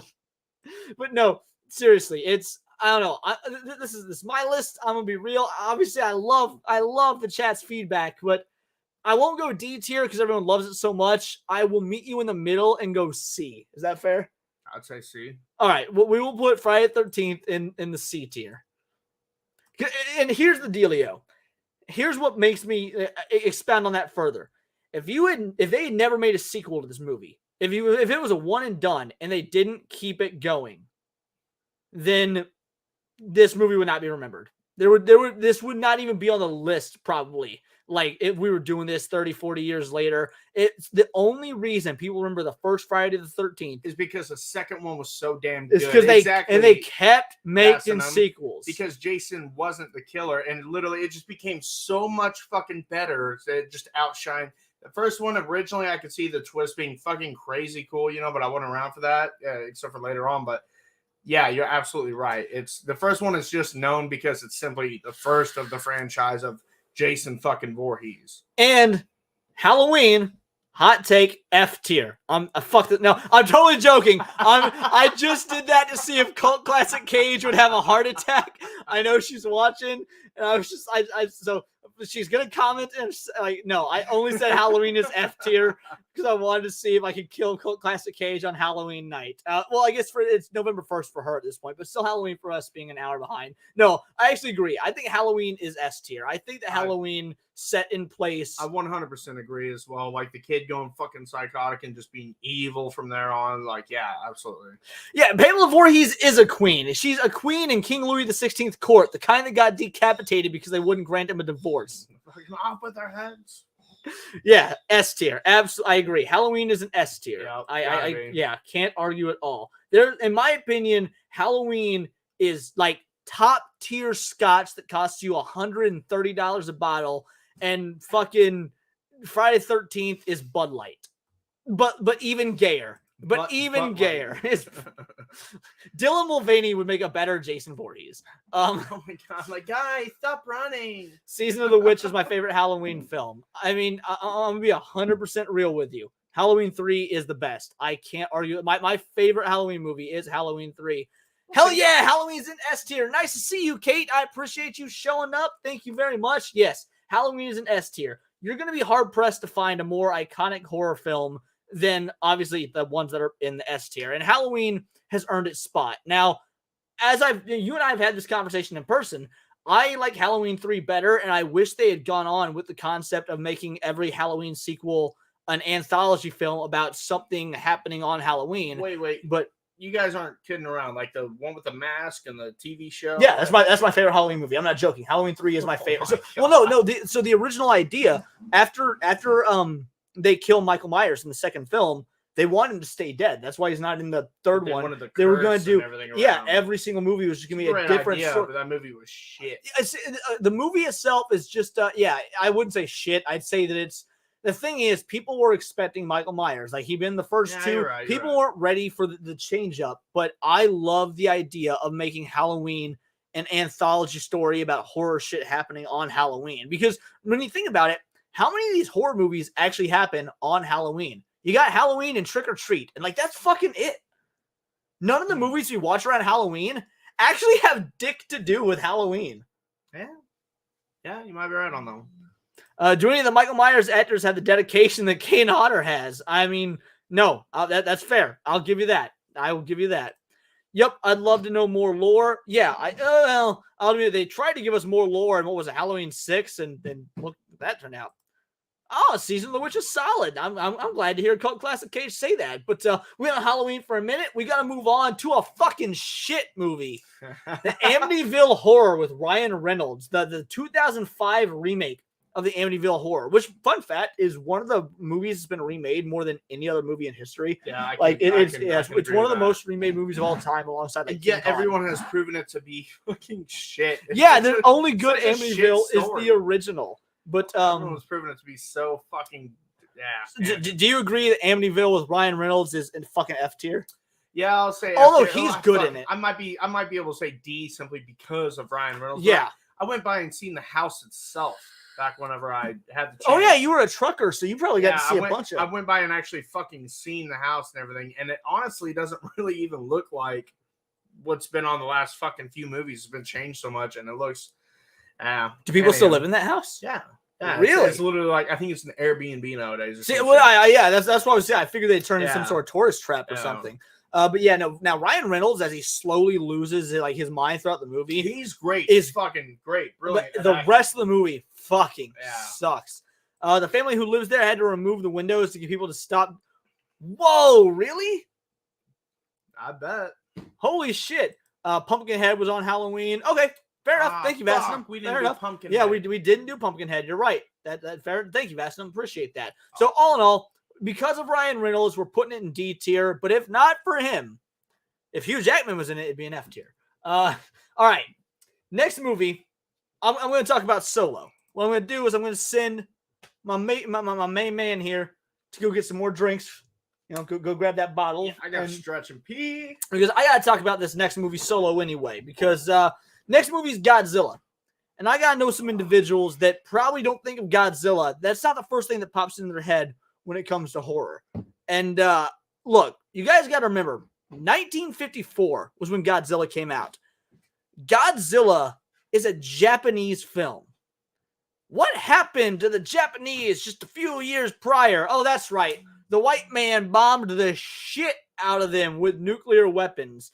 That left a pretty scarring impact on Japan. So when they made Godzilla, if you've watched the original, it's not some cheesy, hokey movie with the like so many of the sequels turned into. The original Godzilla is a legitimate horror film that is tied to the allegory of nuclear war and nuclear fallout, and it is chilling. Like, watch the Japanese cut. The American cut of Godzilla King of the Monsters, is a good movie. I like it. I like the American cut fine. But watch the original cut of Godzilla, the Japanese cut. It is a fucking horror film, and it in the best way. So I'm not even taking any sort of debate. Godzilla is an absolute S tier. I'm like, there's so not even like, yeah, it's probably got more sequels than like Halloween and Friday the 13th combined. And frankly, most of them are probably better than the sequels to Halloween and Friday the 13th. But my bias for Godzilla aside, there's not really another movie like it from that era. Like, you had a lot of movies that were inspired by it. You know, like Them. I love the movie Them. Them is one of my favorite horror films. But Godzilla really just does stand in a league of its own. And while King Kong was technically like the first kaiju movie, Godzilla really is what made the brand the brand. And I'll catch up with some chats. I had to gush about the original 1954 Godzilla because it is such a masterpiece of a film. I like Amityville Horror Remake, LOL. I think it's as good as the original, but I always thought Amityville was just good. Cass, you say remake, but that's like the third or fourth remake. And I know they get so difficult to separate unless you use the year, because they're all just called the Amityville Horror. Like, Amityville Horror 76, Amityville Horror 83. Like, I don't know if I got the years right, but like, they can't even change the names. They're all just called the Amityville Horror. It's fucking bananas. And yeah, no, I understand, you know, Amityville, the story is a great story. I hate that movie. Godzilla's horror, like Halloween or... Yeah, exactly. And oh, damn. I didn't even think to put Jaws on this list. You made me feel like a moron, Cass. Jaws should have totally been on this list. And it would have been between S and A tier. I probably would have left it up to you guys in the chat, but Jaws would have been between S and A tier. Like, I'm super biased because, as I'm sure I've mentioned this on stream before, but it's been a while. I'm afraid of water. I've only got like 3 real fears in life: water, doctors, and moths. And so being afraid of water automatically and I'm not afraid of sharks really, but like just open water in general, lakes, creeks. I'm fine in swimming pools if I'm around people I trust. But beyond that, it takes a lot to get me to go in water. I drink water and I shower, and that's the most I want to do with it. I don't even like going out during the rain because I'm OCD. And so when like the rain is falling on me, it makes me feel off balance and asymmetrical because different parts of your body are wet, whereas other parts are dry. And so some parts are more heavy. So even going out in the rain like freaks me out because of my OCD. So yeah, Jaws would have been great, but Finding Nemo is a horror movie to me. And that sounds like a joke, but it's not. So when I was in 9th grade, I had a panic attack watching the opening scene to Finding Nemo, where it's just like a wide shot of open water and the anemone and whatnot, because of how terrified I am of water. So yeah, I don't do water. So Jaws would have been great. The point is, it made me feel like an idiot for forgetting that. But yeah, Jaws, S tier horror film purely for my being afraid to my phobia. Horror was the remake of Godzilla vs. Kong, where they made Kong lose. Godzilla would own Kong Vasinum. That was entirely accurate. That was a great film, by the way. I saw it in IMAX. I loved it. Amityville, The Possession is hilarious, from the incest to Michael Bay explosion towards the end.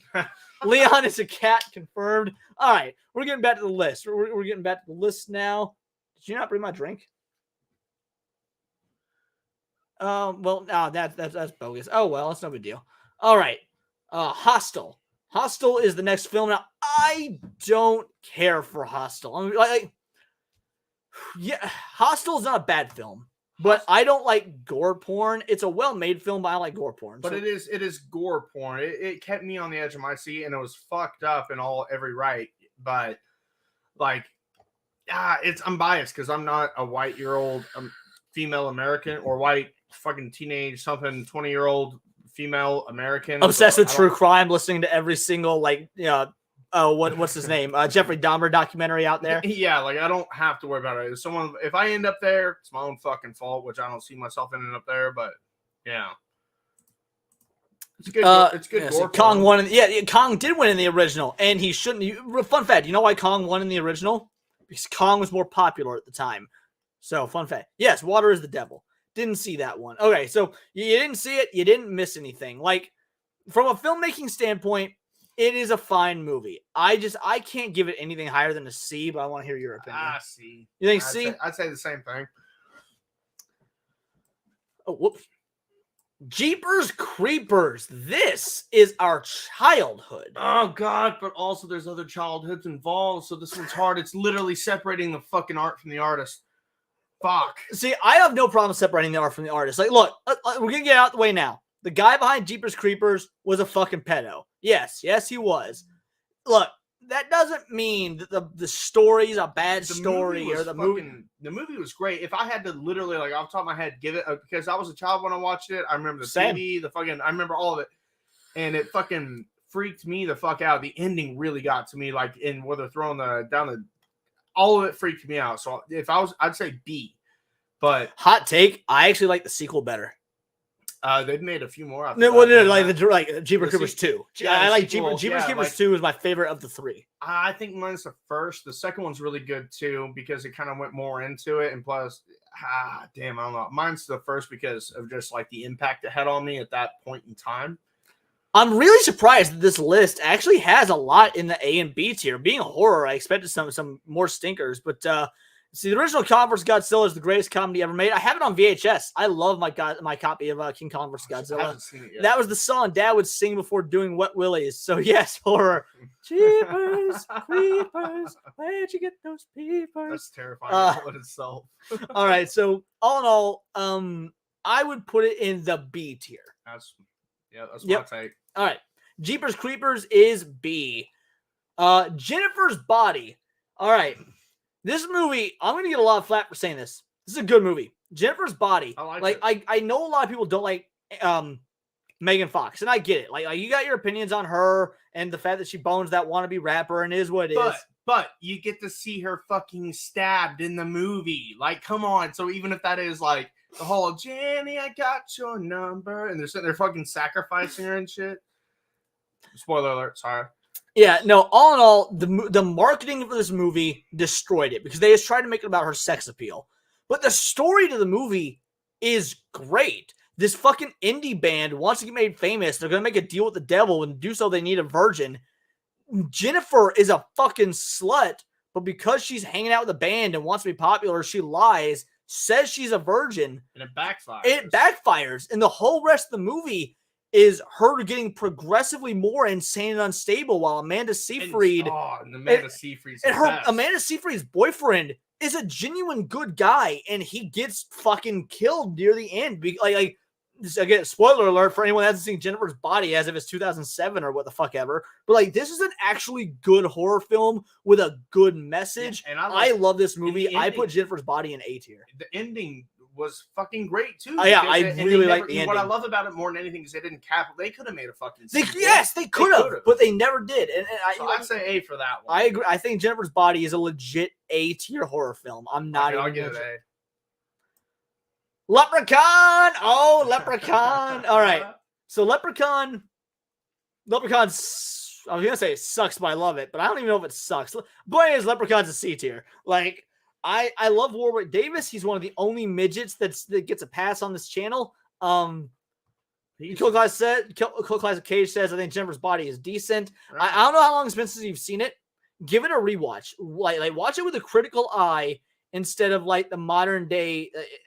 Pretend Megan Fox is anyone else. I agree. Leprechaun is hilarious. Vasinum. I couldn't argue. It's got good horror moments, though. Like, the reason I put it on this list is because it is a horror movie. It's got some good jump scares. It's got some good kills. Like, the kills in the Leprechaun movies are actually really fun. And the fact that they brought a leprechaun to do it, that made, like leprechaun, like, outfits, the kids that pick out Halloween outfits and everything, that wouldn't have been there if it wasn't for this movie. That is a legitimately evil, fucking great character. Rumpelstiltskin, evil as fuck, you know? And, like, they kind of brought that into the modern day. Yeah, like what do you have for Leprechaun representation? Speaking as someone with some Irish backing, we got Lucky Charms and Leprechaun, and like I don't know, Boston, and that's it. We don't even have the rainbow anymore. So yeah, so Leprechaun, it's a C tier movie, but I fucking love it. Is that fair? Yeah. All right, what is next? Maniac Cop. All right, so I put this on the list. The guy named Lucky that keeps getting messed up in Leprechaun. I know, right? I know, it's great. All right, the next film is Maniac Cop. I'm going to need chat to let me know if you guys have seen Maniac Cop, because I might be the only maniac that's actually watched this movie, both it and the sequel. I want to throw in a few like old school classic B horror movies that I don't know if a lot of people have seen. That's why we've got Maniac Cop. That's why we've got Basket Case. You haven't seen Maniac Cop, have you? I have not. I'll just show it to you. So Maniac Cop was Alice vs. Evil says never seen it. It's an 80s cheesy B movie slasher starring Bruce Campbell about there's this crooked cop, he dies, comes back as basically a demon cop who, just fucks up criminals, and Bruce Campbell has to solve the case and stop it. These do have cult status. Yeah, Leprechaun has cult status. Maniac Cop has like even deeper cult status. I love it. I adore Maniac Cop. It literally does nothing original. There's nothing about Maniac Cop that makes it stand out aside from Bruce Campbell. The movie itself, I'm gonna be real, is a D. But Bruce Campbell, that's an F actually, but Bruce Campbell knocks it up to a D. That's Bruce Yeah, Campbell's they're style. fun. Yeah, there we are. Yeah, they're fun. I've seen Hell Cop and Highway to Hell. Okay, Hell Cop, is that the one that is the RoboCop knockoff that you never know it? Like, he just looks like a regular cop because they were so cheap. They had nothing to do with cybernetics, so he just looks like a regular highway patrolman. If we're talking about the same movie, I've seen that as well. Hell Cop, Highway to Hell. This is not that, but yes. So Maniac Cop gets a D, but it is the most fun D you will ever watch. So like, have a few drinks, get some popcorn, get some friends together, watch Maniac Cop. You won't be disappointed. But it's technically a D if we're being objective. This movie, on the other hand, flat out fucking F. My Bloody Valentine remake. What do you think? Flat out fucking F. Flat out fucking F. Look, I get it. Everyone's a Supernatural fan. We've been watching Supernatural. I've been watching season 1. I think I got you into it like season 2, right? Yeah, so season 2. So yeah, we've been watching Supernatural since like the OG days. I was stoked for this, weren't you? Yeah, but then they even ruined it. I'll let you fucking go on that one. Look, anyone that was watching Supernatural in 2008, 2009, whenever this movie came out, saw the twist coming. Jensen Ackles is like 6'2". He's got bow legs. When you watch the trailers, or at least the first scene of the movie, when you see the killer, you realize it's Jensen Ackles because he has such a distinctive walk. The whole fucking twist to the end was ruined. To this day, as Soldier Boy, he still fucking has it. Like, he's never gotten rid of it. Just that fucking macho man. Yeah. This whole movie was ruined just because I could tell it was Jensen Ackles in the costume for the killer. I fucking hate this movie. It's a bad remake. My Bloody Valentine, fucking F tier. Night of the Living Dead, on the other hand, Night of the Living Dead. Oh shit, we got quite a few more to go, but no, we're still doing this. We're doing well. So next, Nightmare C. He looked like Freddy Krueger with aviators. Okay, gotcha. Yeah, so you might be talking about. Oh wait, there is no debate. Night of the Living Dead is S tier. The the imagery is absolutely intense. One of the most influential films ever made from a social as well as genre perspective. I mean, I couldn't have said it better. Cast is right. Is this the original? Yeah, this is the original. Oh, the best part is the robotic dog. I love it. That's the same one I'm talking about, right? With the what? Night of the Living Dead, right? Am Yeah, I thinking the same thing? Or am I thinking from the 60s? Yeah, the one where they cut the dog in half and it's fucking all robotic and shit. Or am I thinking of Dawn of the Dead? No, yeah, so that's not. No, that's not. Yeah, Night of the Living Dead is a straight up zombie horror film. Yeah, that's what I'm saying. Let's see, they're all coming to I gotta get you, rewatch Barbara. Yeah, exactly. They're all coming to get you, Barbara. Although Cult Classic Cage, I want to give her a shout out because the Tom Savini remake is very, very good. She says I have yet to watch it, but I do want to see the Tom Savini remake. Yeah, it has to be absolute S tier. In fact, so I've told Cult Classic Cage this privately. I'm sure I may have said on stream. Night of the Living Dead is my favorite horror film of all time. I would have put it in S tier even if it wasn't, just because it is that it is the template for modern zombie media as a whole. But Night of the Living Dead is my favorite horror film of all time, followed by Evil Dead. So there's a little bit of bias there, but I think without my bias, it is still an S tier. Next we have Nightmare on Elm Street. Time for some hot takes again. This movie fucking sucks. I get it. Johnny Depp, he dies. It's cool. I fucking hate Nightmare on Elm Street. S tier. You think S tier? S tier. Okay, so just for me, just like Friday the 13th, Nightmare on Elm Street doesn't get good until the third movie. I don't like Nightmare on Elm Street 1 or 2. I love Nightmare on Elm Street 3. Nah, dude, that classroom scene, S tier. In my opinion. Yes, that's true. Vastinum, so many people forget these zombies were actually smart. They're more of a threat than modern zombie version. Yeah, so they were smart, but they were more of what's the best instinct driven. Their smarts were derived from their instincts as opposed to critical thinking. But those instincts still are what allowed them to slaughter the way they did. Freddy Krueger. See, no, Vastinum, that's the problem. I agree with you. Freddy Krueger's comedy gold.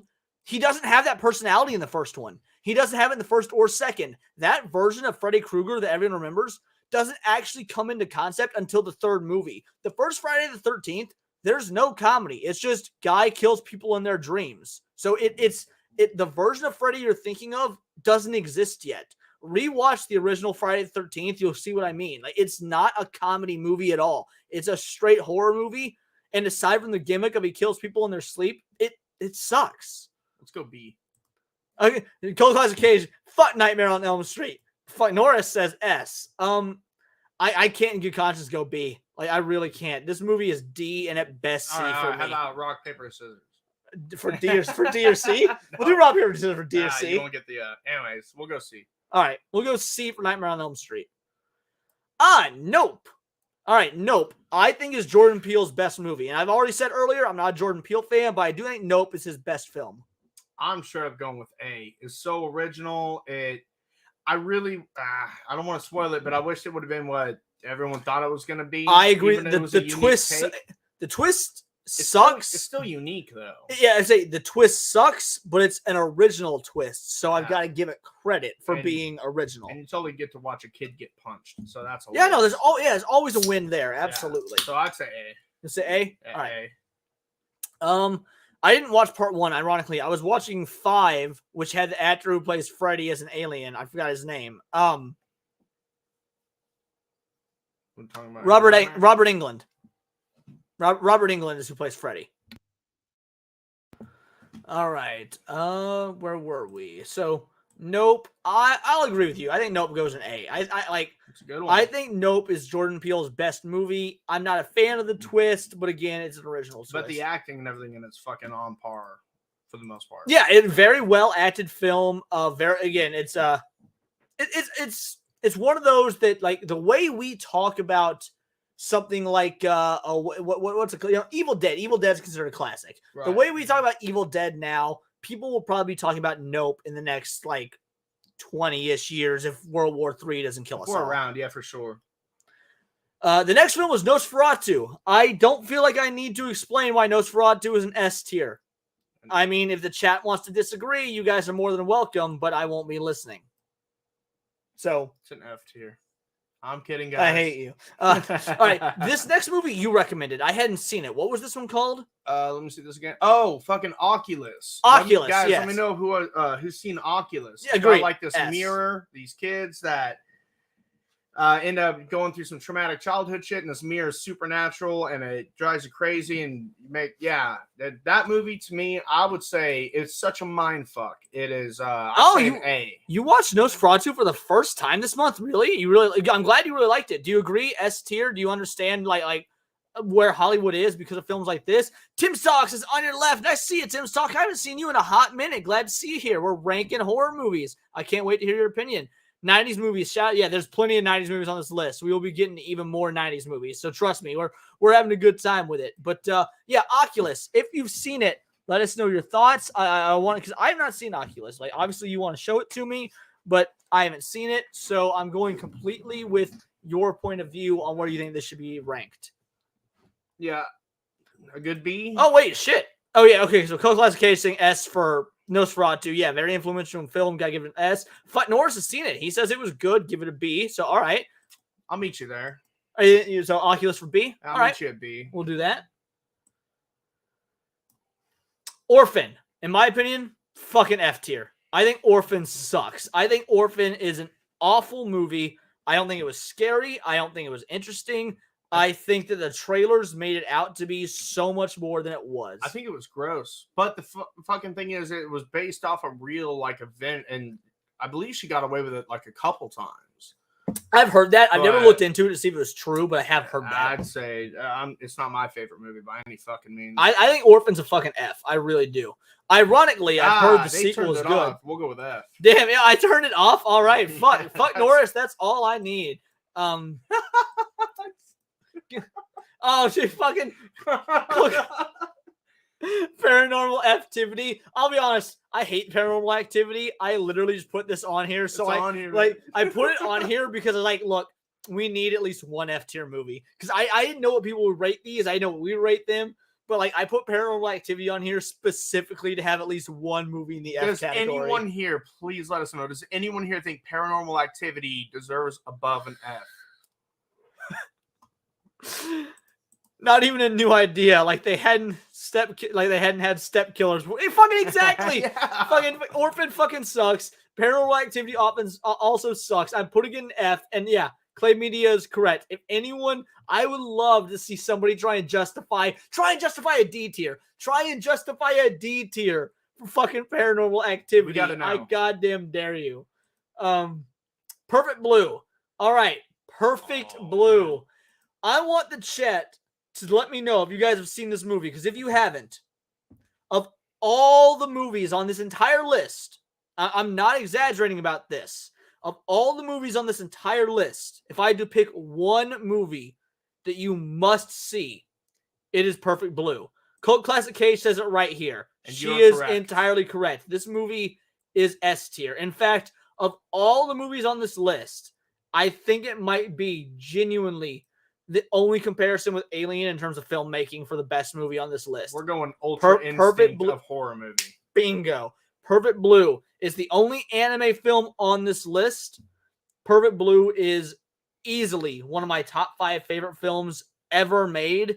It might actually be in my top 3. Perfect Blue, yeah. Cult Classic, she says right here, Perfect Blue is genius. Absolutely. Perfect Blue, there's a reason I was like, look, I'm putting this on the list specifically to put it in S tier. I wasn't going to take any pushback from chat. Someone's like, no, Perfect Blue it's more of an A because of then you're fucking banned. You're banned. No, I'm kidding. But yeah, no, Perfect Blue. Yeah, Alex vs. All right. Evil. Boom. S tier. Perfect Blue. That is I could not wait to get to this film because S tier. Let's see what's next here. Phantom of the Opera. All right, so Phantom of the Opera, the original, just so you guys know. Perfect Blue I had to watch 3 times to get, and I'm not even ashamed of it. So I had to watch it twice, but that's because the first time I watched it, I was drinking.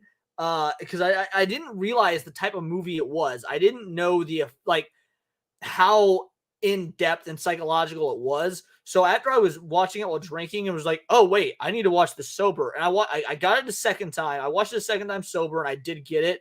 But it was, my God, like I don't even want to talk about the story to Perfect Blue because I want people to experience that movie themselves. I had to do the exact same thing. Yeah, it was the one that showed me, and I was drinking, and then I had to on my own time watch it again. I was like, "Wow!" Like chat, I cannot specify this enough. If you have never seen Perfect Blue, this is a 95 film tier list. The film I recommend the most is Perfect Blue. I'm 100% serious. All right, so where were we? We're going. All right, Phantom of the Opera. So this is the original Phantom of the Opera from like 36 or something to that effect. I love Phantom of the Opera. That said, it's of the original classic Universal Monster movies, it's one of the weaker ones. I think the original Phantom of the Opera is just like a C tier. I'm going to be real. I agree. Yeah, even people who haven't watched Phantom of the Opera know about it. Yeah, I agree. It is part of the cultural zeitgeist, but it's not actually that good. Like, when you watch Phantom of the Opera and the Wolfman and Dracula and the original Invisible Man I'm sorry, Phantom of the Opera won't leave you with much. There's more of a romanticism behind it rather than horror. Right, exactly. Like, people are going to go back to The Creature from the Black Lagoon before they go back to Phantom of the Opera, for example. So I think Phantom of the Opera it's worth watching, but it is a C tier. Say that's accurate? I agree. Poltergeist. All right, so Poltergeist. I already have an answer for this. I'm going to put it in the B tier, and let me explain. So yesterday, I was on Mischief Mayhem Movies with Cannoli Sasquatch, Vex Electronica, and we reviewed this movie. I gave it an 8 out of 10. Well, an 8 out of 10 would be an 80%. 80% is a B. So I've got to just sit by the rating I literally gave it as a guest on a live stream yesterday. So Poltergeist is a B. If you guys want to know my thoughts on Poltergeist, then check out Cannoli Sasquatch's channel and watch our review of Poltergeist on Mischief Mayhem Movies. Yeah, that's correct. Psycho! The only Hitchcock film on this list, because frankly, if we were going to do horror movies, we could have filled this entire list with just fucking Hitchcock and Stephen King, but we didn't want to do that. So Psycho is the only one we included. And honestly, I haven't seen like Birds and a lot of Hitchcock in quite a while, and I don't want to just talk out of my ass. They're here. Yeah, all I remember on it. No, actually, it is a good movie. It's worth a rewatch. Most of the effects hold up very well. If you haven't seen it in a while, give Poltergeist a rewatch. It's on HBO Max. It's not quite 2 hours long. Like, you might be surprised and impressed, but all in all, yeah, it's a B. It totally earns its spot as a B. But yeah, Psycho is, I'd say A. It's so classic, and there's so much that's derived off it and everything.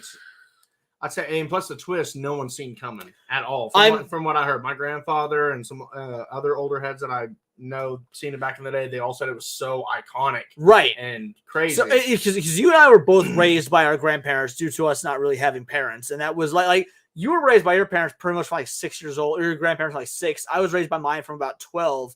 And I heard the same thing from mine. The Psycho was... It was insane. No one ever seen anything like it before. That being said, so Cass says S tier. Now, here's the reason I have trouble calling it S tier. Is because when you watch... No, the ending was great, too. The overall movie is a great movie. That said, I don't feel comfortable giving it an S tier because I don't think it's the best Hitchcock movie. In fact, I think the best Hitchcock movie is a movie called Rebecca. And if you haven't watched Rebecca, watch it. It's incredible. But like, to me, that is the only S-tier Hitchcock movie. I personally would throw this one an A. I don't think it's better than Rebecca. And if I put Rebecca in the S-tier, this one would have to be lower. So I get you. It's like not every Stephen King movie or novel is right, gold. Exactly. There's so many shit ones. So I would put this one an A, honestly. I'm going with A. Ignore Leon, it's S tier. Cult Classic Cage hasn't seen Rebecca, so ignore Cult Classic Cage. The original, not that shitty Netflix remake of Rebecca that was garbage. S tier compared to the remake. Oh, dude, I literally just said, do not. Oh, you mean that? I was thinking about Rebecca. Sorry. Yeah, don't watch the remake. Although, caveat, Vince Vaughn as Bates is a good casting. The remake itself just sucks. Could you guys imagine Vince Vaughn speaking Spanish as he's stabbing someone? Can't he speak it fluently or something? He speaks fluent Spanish, so that'd be amazing, right? Resident Evil with Mila Jovovich, the Paul W.S. Anderson Resident Evil film. So, you want to go? Should I go? Should I go? Go for it. F. Fucking F. Fuck that movie. Not even gonna have a discussion. Yeah, this movie, however, Room 1408, in my opinion, maybe a hot take, but the best Stephen King movie ever made. I'm going on S. I might go S. Dude, that movie was such a mind fuck, and like even at the very end, you think this movie is better than The Shining?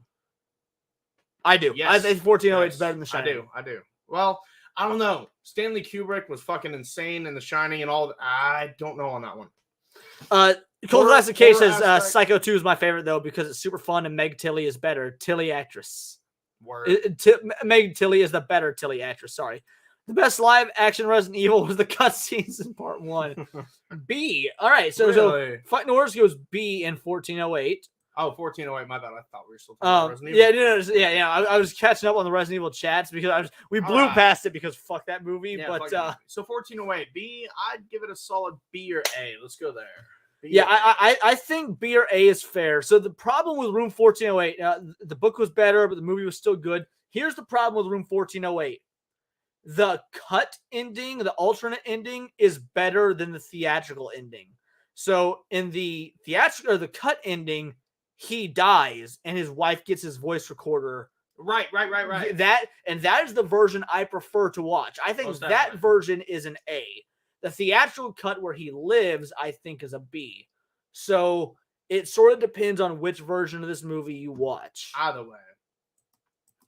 So I think that because the version that most people have seen is the version that came out in theaters, I'm gonna put it in B. But we're putting it in B with an asterisk saying if you watch the alternate ending version, you actually, in our opinion, get an A tier movie. Yeah, they put the B in respect.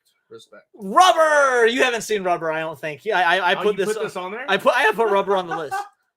Yes, agreed. The alternate ending is closer to the book. Yes, that is correct. So Rubber is the movie that I'm sure everyone has heard about, but nobody besides me was stupid enough to fucking watch. Okay, straight up, fuck y'all, S tier. It's just amazing. I haven't even seen it, and I can tell it's amazing. Rubber really is amazing. So, but beneath the tire telekinetically blowing people up, there's actually smart commentary on underneath this film. I'm not even exaggerating. There's actual legitimate social commentary to the film Rubber that is worth a psychological review. I think that Rubber is a legitimate A tier movie. I don't know yet. So you and I need to watch it. You've got so many horror films to show me, and then I'm gonna fucking show you Rubber. It's not the first time I heard that one. Yeah. No, if anyone in the chat's seen Rubber, let me know. I'd love to hear your guys' opinions on it. I'm not being ironic when I say that it's an A tier movie. Like, wow. Genuinely. Saw! The original Saw. What do you think of A tier? Okay. A tier. It was on such a low budget. It was so fucking original. Yeah, it's like a $5 million movie or something. It was. The sequels are fucking insane. I think I lost track at like 50 or something. But anyways, it's the first one, incredible. I remember I was like fucking 4th grade or some shit when I seen it, 5th grade. Vasanov says, Rubber, that one about insults coming back to you. And it took me a second to understand what he means. I'm rubber, you're a glue. And it took me a second to realize that. I was like, what fucking movie is he talking about? Original good, the rest I didn't care for. Right. See, I think the original 2 are good. Both Saw 1 and 2 are good. Then everything after that I don't like. I've heard 10 is back to basics, so I've heard 10 is real good. The very newest one that came out, so I've heard has 10. Yeah. I heard that has good reviews. So I'll have to watch on. I'm skipping all the fucking rest though. Yeah. But Futnor says overrated like Final Destination. I don't think the first Saw is overrated. I think that the problem is the Saw series is overrated. That people forget the first film is actually There's a reason why a good it's overrated. film. It's because everyone watches it. It's because it's a staple. It's fucking amazing. And that, matter of fact, one that doesn't have a lot to do with Halloween. This is one of the few movies, not all of them up to now dates, but like they always came out on fucking Halloween, or at least right around that. Right at that date, every year. And the fact is, they just kept it going. Yeah, I know. I agree. I think the first Saw is genuinely a good movie. Like, I wish they never made any others. I really do. For real. That would have been such a badass standalone movie. It would have been like The Blair Witch, but The Blair Witch had to fuck that one up too. I hate this sentence being drunk. I saw once and never saw again. You go to hell. Yeah, I think Saw belongs in the A tier. What about you? Yeah, I'd say A. Oh, all right. Scream. I can't wait to hear people's opinions on this. I like Scream. I don't know if right, fucking right. Yeah, fuck Norris is like, yeah, that's the funny shit. Yeah. So I like Scream more as a parody. So I actually know you're gonna upset some. I got into an argument with one of my viewers. I think I don't remember who it was on one of my last few live streams because I called Scream a parody. Technically, it's a satire, not a parody, and there is a difference. And yes, Scream is a great satire. I don't know if it's a great horror film. It's a good horror film, but a great satire. So if it makes you feel better, I can't even spell great. So Grate. I think Scream goes in B tier. I'm gonna be real. It was so original. It was original, but not original, but original about being not original. Right. Fucking weird. I understand what you mean, Satire. though, and that's the crazy Anyways, part. we're gonna go with B for satire.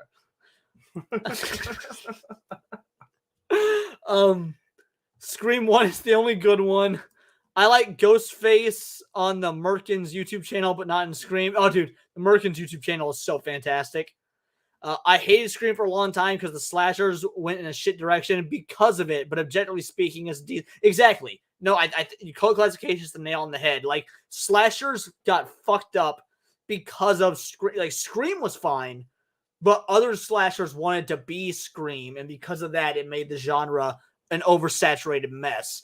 I think Scream is a B tier movie. I mean, that's kind of where I stand on it. Do you agree? That's what we're going with. All right. Signs by, again, M. Night Shyamalan. Is this the first M. Night Shyamalan? Yes. Yeah, it is. It's the first one we've hit so far. So yeah, this is our first M. Night Shyamalan film of 3 on the list, actually, I think. All right. It's going in A. I agree. It's going in A. Nope, I agree. I think Signs goes in A. I think that Signs is M. Night Shyamalan's best movie.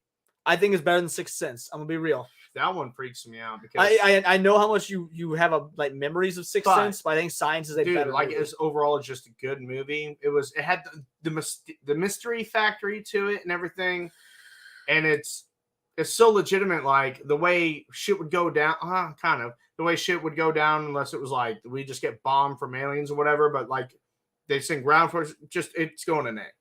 I hate Signs. I was telling you what to do. Yeah, no, I think that, I don't know, to me, this is Mel Gibson's most relatable, believable role. Like, Mel Gibson as a pastor that loses faith for some reason. Like, don't get me wrong, I love, what? This is his least racist role. We're fucking good. We're golden to put in an A. Yeah, no, seriously, like I love the movie The Patriot. I do. But for whatever reason, when I think of Mel Gibson, this is the first movie that comes to my head. Before Lethal Weapon, before The Patriot, Signs is the first movie that always comes to my head when I think of Mel Gibson. I think that he flowed naturally in this. Not only that, so did Joaquin Phoenix. Yeah. And fucking he killed it too, even though it was like kind of like dumber roles, but like they fucking nailed it. Fun fact, I'm about to like semi-dox my sister here, not really, but so near the end of the movie, when Joaquin Phoenix takes the bat that his record-winning bat off the wall to beat the shit out of the alien, the date that he made the that record is my sister's birth date, like to the day. No shit. July 20. Yeah, I never knew yeah. My sister's birthday is the exact date of his that record-setting bat that he has on the wall. So like anytime like we watched it.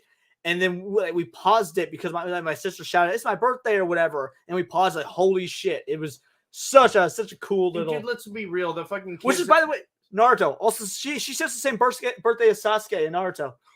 I know, right? Anyway, go on. You were saying, and the kids in that movie are so adorable, especially Bo, the little girl. Oh man! Oh, dude, she's so good in that sweet, movie. So adorable. And and I love the theories behind it. I know a couple theories which I won't get into. Stuff so many movies do, but. Like the fact that they might be demons rather than aliens. And then there's this one where, anyways, let's move on. Well, Alex Percival says, I saw a sign. It opened up my eyes. I saw the sign. That's what I was thinking too. All right. What do we got next? So Signs, do we agree on what tier to put it in? A. I agree. A tier. All right. Next we have Silence of the Lambs. I am coming in with a hot take. I think Silence of the Lambs is good. However, I like Hannibal and Red Dragon better. So it's actually the weakest of the 3 to me, and people only remember it because of Anthony Hopkins, which he has fucking 11 minutes of screen time. People don't actually remember the full film of Silence of the Lambs. Silence of the Lambs is good, but it's not the masterpiece everyone makes it. Shyamalan always screws up the movie somehow. This movie is good, but some of the plot points are weak. They can't break the door. I know, right? But they can jump on a fucking 10-foot high roof, no problem. I won't lie, I never considered that until now. They're demons, bro. That's why the water works, because it's fucking holy water. Yeah. Anyways. Yeah. See, Vastam says it. I only watched for Hannibal, who's only in 11 minutes of this hour-and-a-half-minute film. I don't actually give it a C. Yeah. I think Silence of the Lambs is a C. Like, this is gonna be like, folks will end up watching this after it's done being live, and they're gonna unsubscribe from the channel because I say that fucking Silence of the Lambs is a C. Well, guys, a C for Cannibal. You'll be all right. See, there we go. C for Could have Cannibal. been an H. Silence of the Lambs is good, not great. I'm always not interested in a revisit. Yeah, exactly.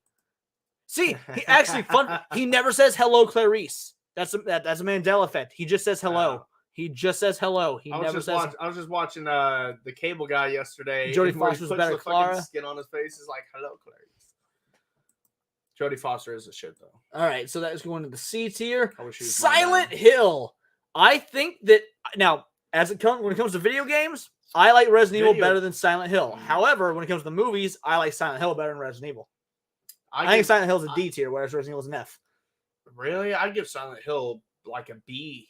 You think so? Really? Yeah, I really do. He was like, well, we meet in the middle and call it a C, because you say B, I say D. Let's meet in the middle and call it C. All right, yeah, we'll call Silent Hill a C. Let us know if you guys disagree. C for silent. Yeah. Because the C could have been an H. All right, Sinister. I think Sinister is better than Insidious. I agree. The whole, like, whenever it comes to kids, it kind of fucks me up more because I like some kids, but not all of them. But anyways, yeah. No, we're adult males on YouTube. We don't like kids. We want kids to stay far away from us because other adult male YouTubers have liked kids, and we don't want to be like I those. want them all dead for sure. But no, anyways, just it was such a fucked up aspect, and like I really love Ethan Hawke, which I believe was the first one. He is such a great underrated actor, dude. He's insanely good. And not only that, but like the fucking soundtrack behind this movie and just the idea of it, I'd give it like A.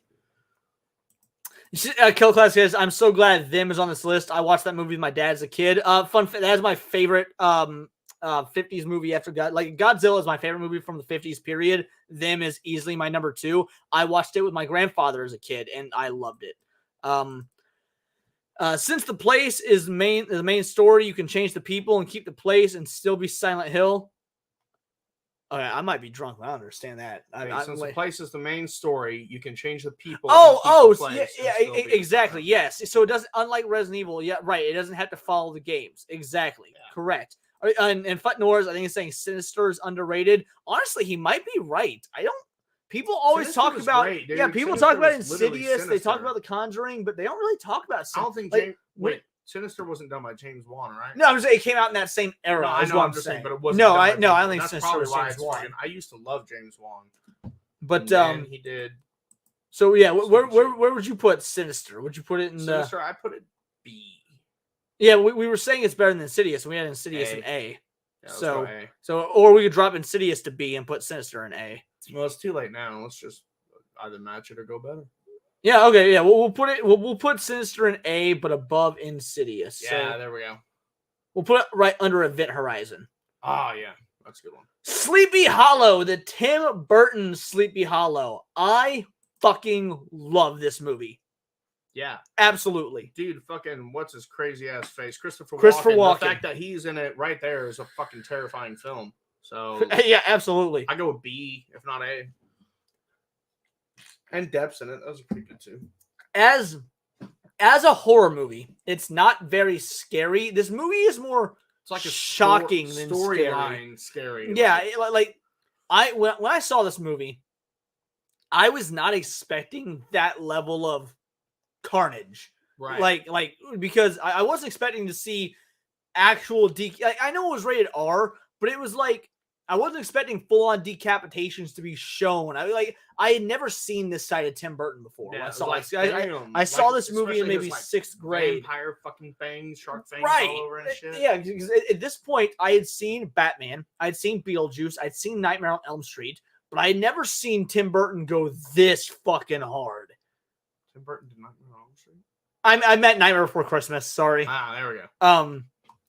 Fun fact, Johnny Depp saved the Headless Horseman horse from being put down. Really? I didn't know that. That's awesome. Yeah, Cool. another win for Depp. Another win for Depp. Not only did he put down Amber Heard, but he saved a horse. He saved the other herd. He saved the other herd. There we go. I really hope that's what they call horses. Walken is S. So yeah, what would B tier? Would you say Sleepy Hollow is a B? Yeah. All right, we'll put Sleepy Hollow. It really is saved just by like the effects and some of the cast and whatnot. Let's hear your best walking. You want to hear my best walking? You should have asked me to do it sober. I don't know. You're talking to me all wrong. It's the wrong tone. What film is this? I think this might be one you picked. I don't remember. What is it? I don't know. That poster right here. Can't see it from here. Fucking hell. Why can't I read that? Let's try and zoom in for a sec. There we go. Oh, Sweeney Todd. Oh, yeah, fucking Sweeney Todd. Todd. There we go. Yeah, from one Tim Burton film to another. So the next one we got Sweeney is Todd, Sweeney guys. Todd. We got to go with, in my opinion, an A. I'll settle for a B, but that one was, yes, a musical, but it was fucking cool horror movie style. I think cutting people up and putting them into pies. And I think Sweeney Todd is just as much a horror film as it is a drama, as it is a musical. Sweeney Todd kind of does everything, and I'm with Fuck Norris. I'd actually throw Sweeney Todd in the A category. An A as well. Yeah, I think Sweeney Todd is. Yeah, I don't really. I can't think of any downsides to that movie, really. But it does not excel at anything enough to be an S tier. But it doesn't do anything wrong. I disagree. There's Depp. There's Professor Snape. There's, all kinds of really good shit. Right. But Helen Bonham Carter, she could drag the movie down a little bit. Then again, Fight Club's not on this list either. Yeah, Fight Club's not. Okay. Texas Chainsaw Massacre. Which version? The original. I feel like this. Oh yeah, it had a good plot twist at the end. Dude, absolutely. I did not know the twist. I did not expect the twist when I saw it. Yes, agreed. Yeah. Great cast. Great cast.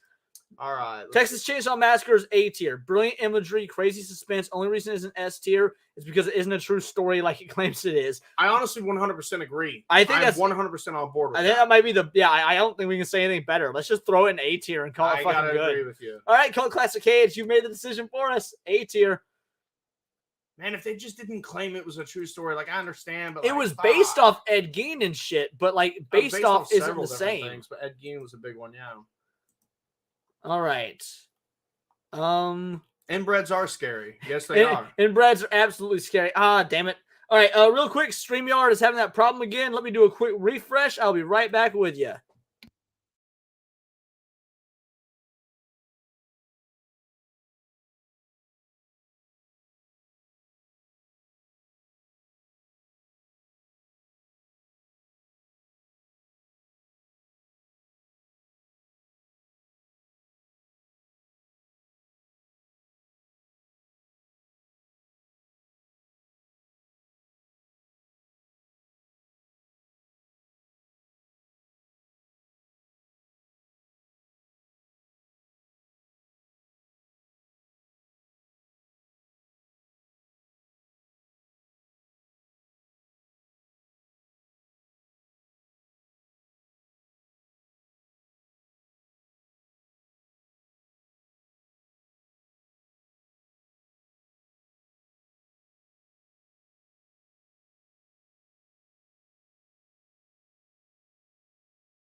And we're back. Sorry about that. Once again, yeah. Once in a while, StreamYard just goes insane, and you got to make some changes. It's really not that great of a site. I wish they had an app version instead of a web browser, but it is what it is. You roll with it. You roll with the punches. It is what it is. Texas Chainsaw Massacre is what we call a bad barbecue. That's great considering Vasno is actually from Texas. Oh, I love it. All right. So yeah, do we already throw it in the? Yeah. All right. The Babadook. Come on, guys. You got to side with me. This guy right here is like... I fucking hate the Babadook. It's a fucking F tier. Nah. Babadook for me was like B tier. Period yards.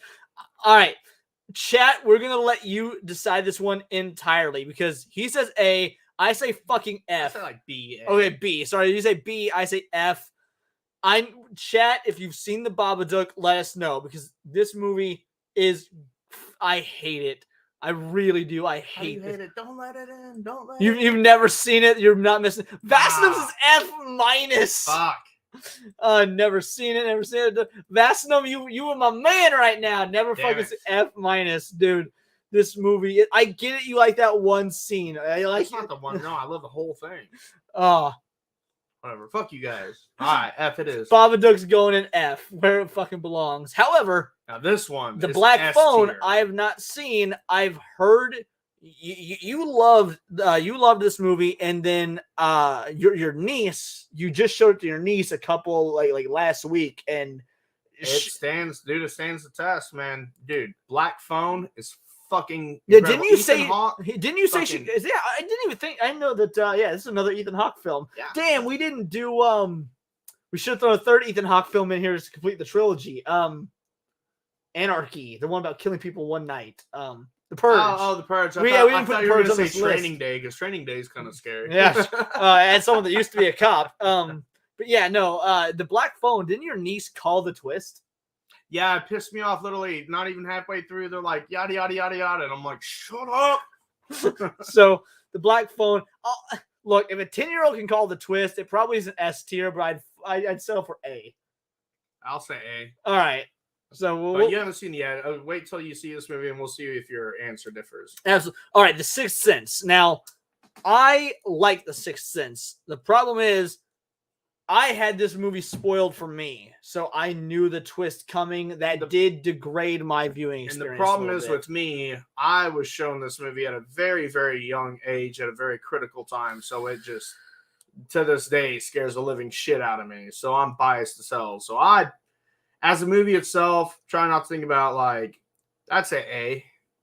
It was one of his better ones, one of the best ones. Vasinum says he figured out the ending. Sadly, or sorry, the ending to Black Phone or the end of The Sixth Sense. I mean, The Sixth Sense. Yeah, that's understandable. I'm curious how you figured out the ending, because I've heard from people that figured out the ending, and the way they figured it out was actually pretty brilliant. Like I really appreciate how they figured it out. So I want to know how you figured it out. Yeah, Sixth Sense. Right. Yeah. Let me know what gave it away for you, and I want to compare it to. Oh, The Red. Interesting. See, that's the person that I spoke to that figured it out. Is because Bruce Willis in that movie never changed his clothes, and about halfway through the movie, she was like, "He's been wearing the whole outfit this whole time. He's never changed. Is he a ghost?" And I was like, "Holy shit!"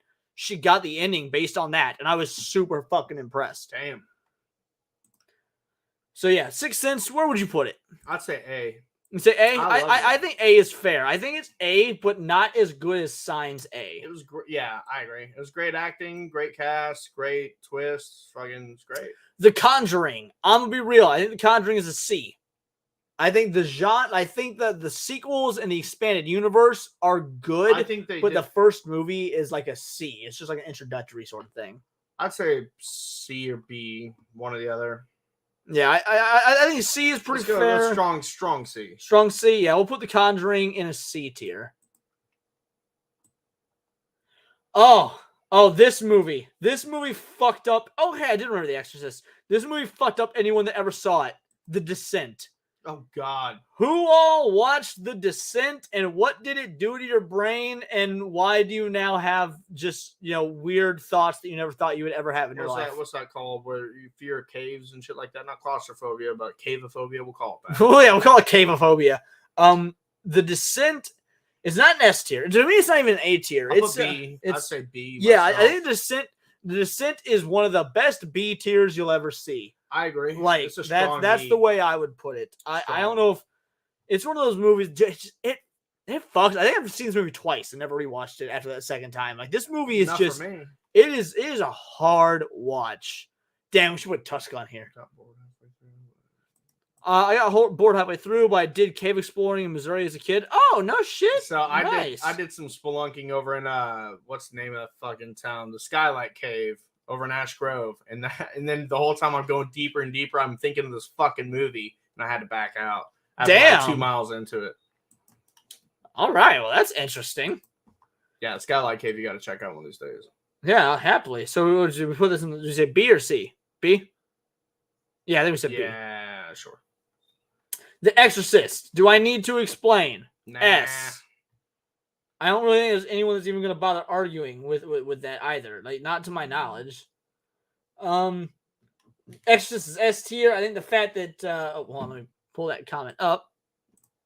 And the fact that everything that aims to do what The Exorcist did and falls short every single time. Yeah, exactly. Yeah, we really don't even need to have a discussion. Like, The Exorcist is a full-on S. I rewatch it usually every Halloween. Unfortunately, I didn't rewatch it or every Halloween season. I missed the rewatch this season, but I did watch the Nerdporial, the Nerdporial, his review of it. So that was fair enough. What film is this? I'm going to zoom in. Is this The Mist? Oh, no, The Fly. Yeah, The Fly. All right. The remake, the Jeff Goldblum remake of The Fly. What did you guys think? That's a solid B. I'm like, Beetlejuice, I found it funny. Yeah, I think a B for The Fly is completely fair. I'd say solid B for The Fly. Yeah, that's what I'm saying. Yeah, I think it's a fair answer. I agree with that one. My brother put a bat on his shirt. I forgot about it, and the bat lost its shot when it left the cave. Front North is A. The Fly is very gross. Yeah, it's very gross. It's like Drag Me to Hell. The horror, it's body horror. The horror comes from the visuals, not from the because The Fly is impossible. You know you're never gonna accidentally transmute yourself into being a fly. It's just physically seeing that grotesque stuff. Speak for yourself. My science experiments get weird.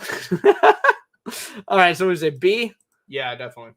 I understand why people would put it in A if body horror and whatnot's their thing. I think B is fair, but I can see this being an A.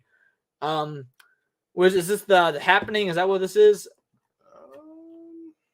Yeah, this is The Happening. Yeah, The Happening. All right, so here's the only thing about The Happening that I have to say. There's this really crazy conspiracy. Yes. Theory, yeah. All right. So yeah, tell them about the fan theory. I think it's from the YouTube channel Film Theory something guy. No. Yeah, it wasn't Film Theory. Film Theory is a different channel. Anyways, it's very brilliant.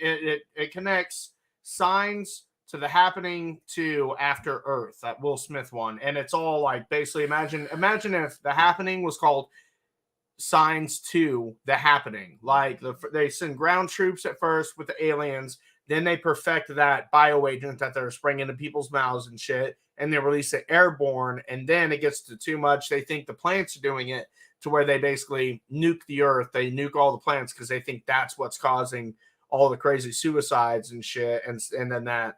Anyways, so with The Happening, in that theory in mind, I'd say B. But other than that, I love Mark Wahlberg and his fucking stupidness in that movie. Yeah, when it comes to The Happening, it is objectively an F tier movie. Oh, definitely. But it is like one of the funniest fucking F tier movies you will ever see. So I think that it's an F with love. Yeah, F with love, definitely. All right, that's where we're putting The Happening. The Hills Have Eyes. Does anybody remember The Hills Have Eyes? I remember the scene where he bites that bird's head off and drinks it. How do they explain Wahlberg's delivery? You don't have to. It's Wahlberg. Yeah, no, fucking The Hills Have Eyes. I don't know how to rank this movie. I'm gonna be real. How? D. This movie fucked me. Wait, I never saw the original. Wait, was The Hills Have Eyes from the early 2000s a remake? Yeah, there was an original. I didn't know that. I thought this movie was the original. Yes, inbreds are scary. Dude, okay, so one time back in like 2014, I went to Walmart and we saw this family that we started referring to as the Tribe, aka the Hills Have Eyes family, because it was this mother, this father, and their baby, and they approached me and the girl I was with, bragging about their cute baby. And this was the most inbred motherfucking looking baby I'd ever seen. This baby looked half black, but from completely white parents, had a natural mohawk, one giant tooth, and a unibrow. I shit you not. It was the ugly, like this baby looked like a monkey was trying to morph into a human. And it would bark at you. Seriously. But the thing is, the parents weren't any better. The parents were equally, like, I can't remember how ugly they were or any distinctive features because I was so focused on this being the ugliest baby I've seen in my life, but it was literally like a fucking.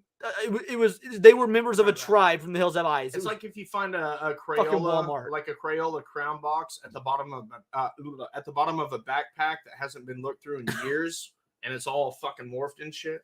That's exactly. Yeah, but that might be artistic. This baby was the opposite of whatever art was. It's very autistic. That's terrible. Anyway, so yeah, the Hills Have Eyes. D tier. That's normal Arkansas for you. The Invisible Man, the 2020 remake. The last film I saw before lockdown. Yeah, that's normal in Arkansas. Fucking exactly. We like to color over here in Arkansas. Anyways, yeah, this new Invisible Man actually was one of the few films in the last couple decades that actually gave me a nightmare before I even seen it. I don't know why I had a nightmare over it, but I went and seen the movie. I'd say B. This one, I think B is fair. The new Invisible Man. Like when I heard, I really wanted to see the movie because I love the Universal monsters, and then I was like, oh, it's about a woman that has an abusive ex-boyfriend. It's all about gaslighting. I was like, oh, it's gonna be fucking woke propaganda bullshit garbage.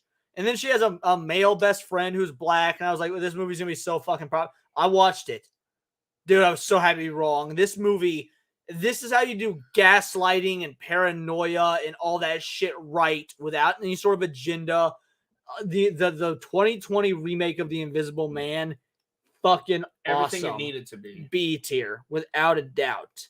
Right. What one is this? The Mothman Prophecies. Fucking, I'd put it in S personally. Personally, I'd put it in S as well. I know it wasn't that scary, but at the time in our youth when we watched it, this movie. Hey, Zeno producer, how you doing, Zeno? Nice to see you. We're just about done ranking horror movies, but if you have anything to add as we get through these last few, I can't wait to see what it is. Zeno, the producer, for those of you that don't know, is the one that made my awesome Countercast intro music. Didn't use it today because it's not an episode of Countercast, but drop him a like, a sub, a subscribe, everything on YouTube. Lee Winnell is one of my favorite directors. Upgrade was really good too. I did not see Upgrade, but yeah, Lee Winnell is the one that did the recent Invisible Man. Yeah, excellent work. Great. So we have I saw this movie with you when we were in, again, 5th grade, give or take. The scene that broke me was the scene where he's talking to Mothman on the phone, and he does the whole chapstick. And thing. he does the chapstick thing. Yeah. I was terrified to sleep that night. Yeah. You fell asleep, and because I was staying the night at your house. I'm pretty sure I had some chapstick in the room too. And I don't know how long I stayed awake before I finally fell asleep while you were there next to me on the bed, but it felt like hours that I was just there. And like we lived in a small fucking one-horse redneck Republican town where you could hear the trees creaking at night. Like, oh, Mothman Prophecies fucked me up. S tier. Unless anyone has anything to argue, let us know. But we're gonna go with S. Absolutely. Abso-fucking-lutely. And besides, what's his name? The main character? I don't even remember. The actor is Richard Gere. I don't even remember the Gere, character's name, but the actor is Richard Gere. He's great. The Ring. The Ring fucking terrified. Does anyone else consider Lawnmower Man to be a horror movie? I consider it to be an attempt at a horror movie, a failed attempt. Like there's Edward Elric and Alphonse Elric failing to bring their mom back with human transmutation, and that's a pretty big failure. You know, you lose your body, you lose your arm, you lose a leg, and then there's the failure that's Lawnmower Man. That's even worse than human transmutation. So, yeah, there's that. The Ring. So that one terrified me as a child. Like, I literally was terrified to go to the bathroom, look in mirrors. Fucking the TV scared me. And I was like, I think third, fourth grade when I watched it. So as far as like at that time terrifying me, I'd put it in S tier overall, growing up a little bit and watching it. The original Japanese one, I forget what it was called, but that one was. It's just called Ringu. Okay. Anyways, I'd say A with that one. It was so culturally, it changed everything. The Ring was very culturally relevant when it came out.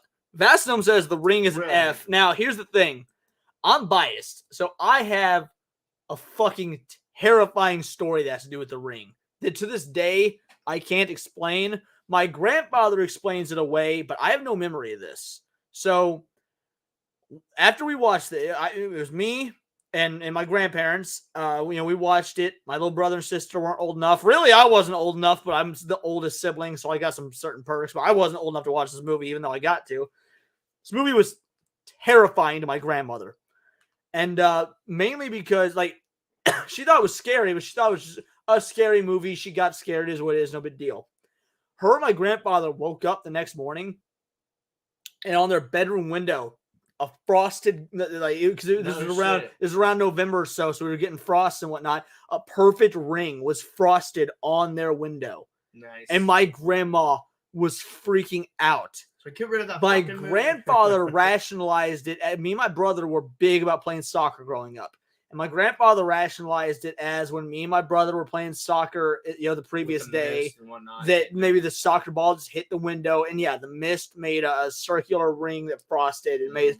That being said, I don't remember playing soccer with my brother that day. Now, obviously, I can't look back to when I was 9, 10, 11, whatever, and remember every day I played soccer with my brother. So maybe that is what happened. I don't know. All I know is I don't remember playing soccer with my brother the day before, or for the ball to hit the window to make that frosted ring. But it's pretty fucked up that the night of watching The Ring, the very next morning, a perfectly frosted ring appeared on my grandparents' bedroom window. That's terrifying. So, what would you say? Yes, Ringu was better. The Japanese version of The Ring is better. I think The Ring is a B, personally, because Ringu, the Japanese version, is better. My grandma is completely immune to horror movies. She watches them with barely any reaction. Damn. See, that's how my granny usually is, but The Ring fucking got to her for whatever reason. Ghost Girl ain't scary. She will give you 7 business days instead of coming over and killing the shit out of you right now.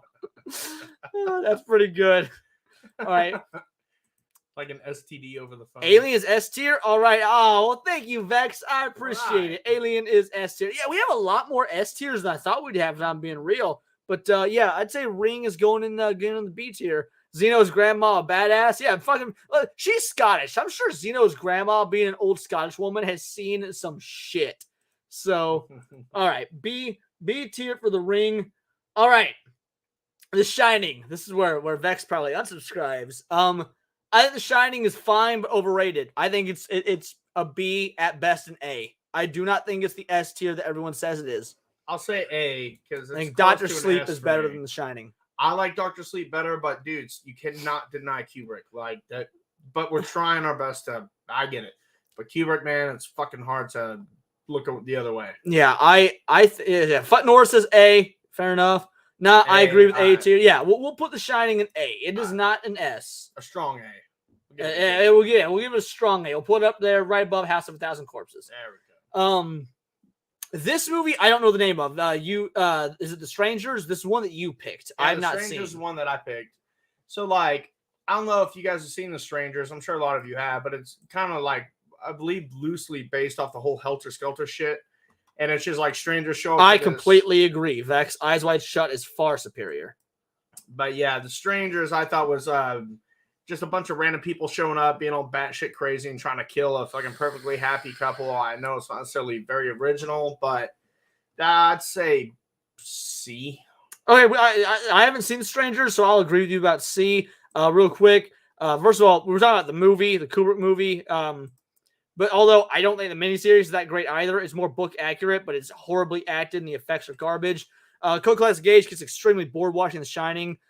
However, Zeno says Dr. Sleep bored the fuck out of him. Really? Fair enough. That said, look, Rebecca Ferguson is a fucking babe. So immediately better because Rose the Hat? Yeah, Rose the Hat. Rebecca Ferguson, I'll jerk off to her way before Shelley Duvall. So yeah, true. The Strangers is what I watched to get ready for my husband. All right, so The Strangers, we're plopping that in the C tier. Next, we have John Carpenter's The Thing. Look, guys, for me, easy S tier. That said, don't sleep on the original. So many people love John Carpenter's The Thing that they don't end up watching the original. Fucking watch the original, The Thing from Another World. It is a masterpiece. However, The Thing is also incredible. It's a remake, much like Dawn of the Dead, a remake that's just as good as the original. And I agree with Zeno, the producer, and easy S. We're almost done. Next, we got Them from 1956, I believe, or 1954. I'm going to Google that to be sure. Yeah, you've never seen them? No, I used to watch this movie with my grandfather. 1954. Okay, so 1954. I love them. It is my second favorite horror film from the 50s after Godzilla. So yeah, The Thing is S tier easily. S, yeah, everyone's saying S for The Thing. Like, look, it has that reputation. It has that reputation for good reason. And honestly, Them is an A tier to me. Godzilla is an S, but Them is an A. You know, it's a nice, like, is it cheesy? Absolutely. But do you marvel at the fact they were able to accomplish these sort of special effects in the 50s? Yes. Is that level of sci-fi horror that is so indicative of the time and so monumental? Dang, is Doc Sleep really an S tier? Still haven't seen it. I'm going to be real, Vex. I adore this movie. Great. I adore this book. I love it. It's like the only sequel we did. Yeah. Dr. Sleep is the only sequel we did aside from Dawn of the Dead, which we didn't do the sequel version. We did the remake version. Dr. Sleep is the only sequel we even put on this list. And the acting is top notch.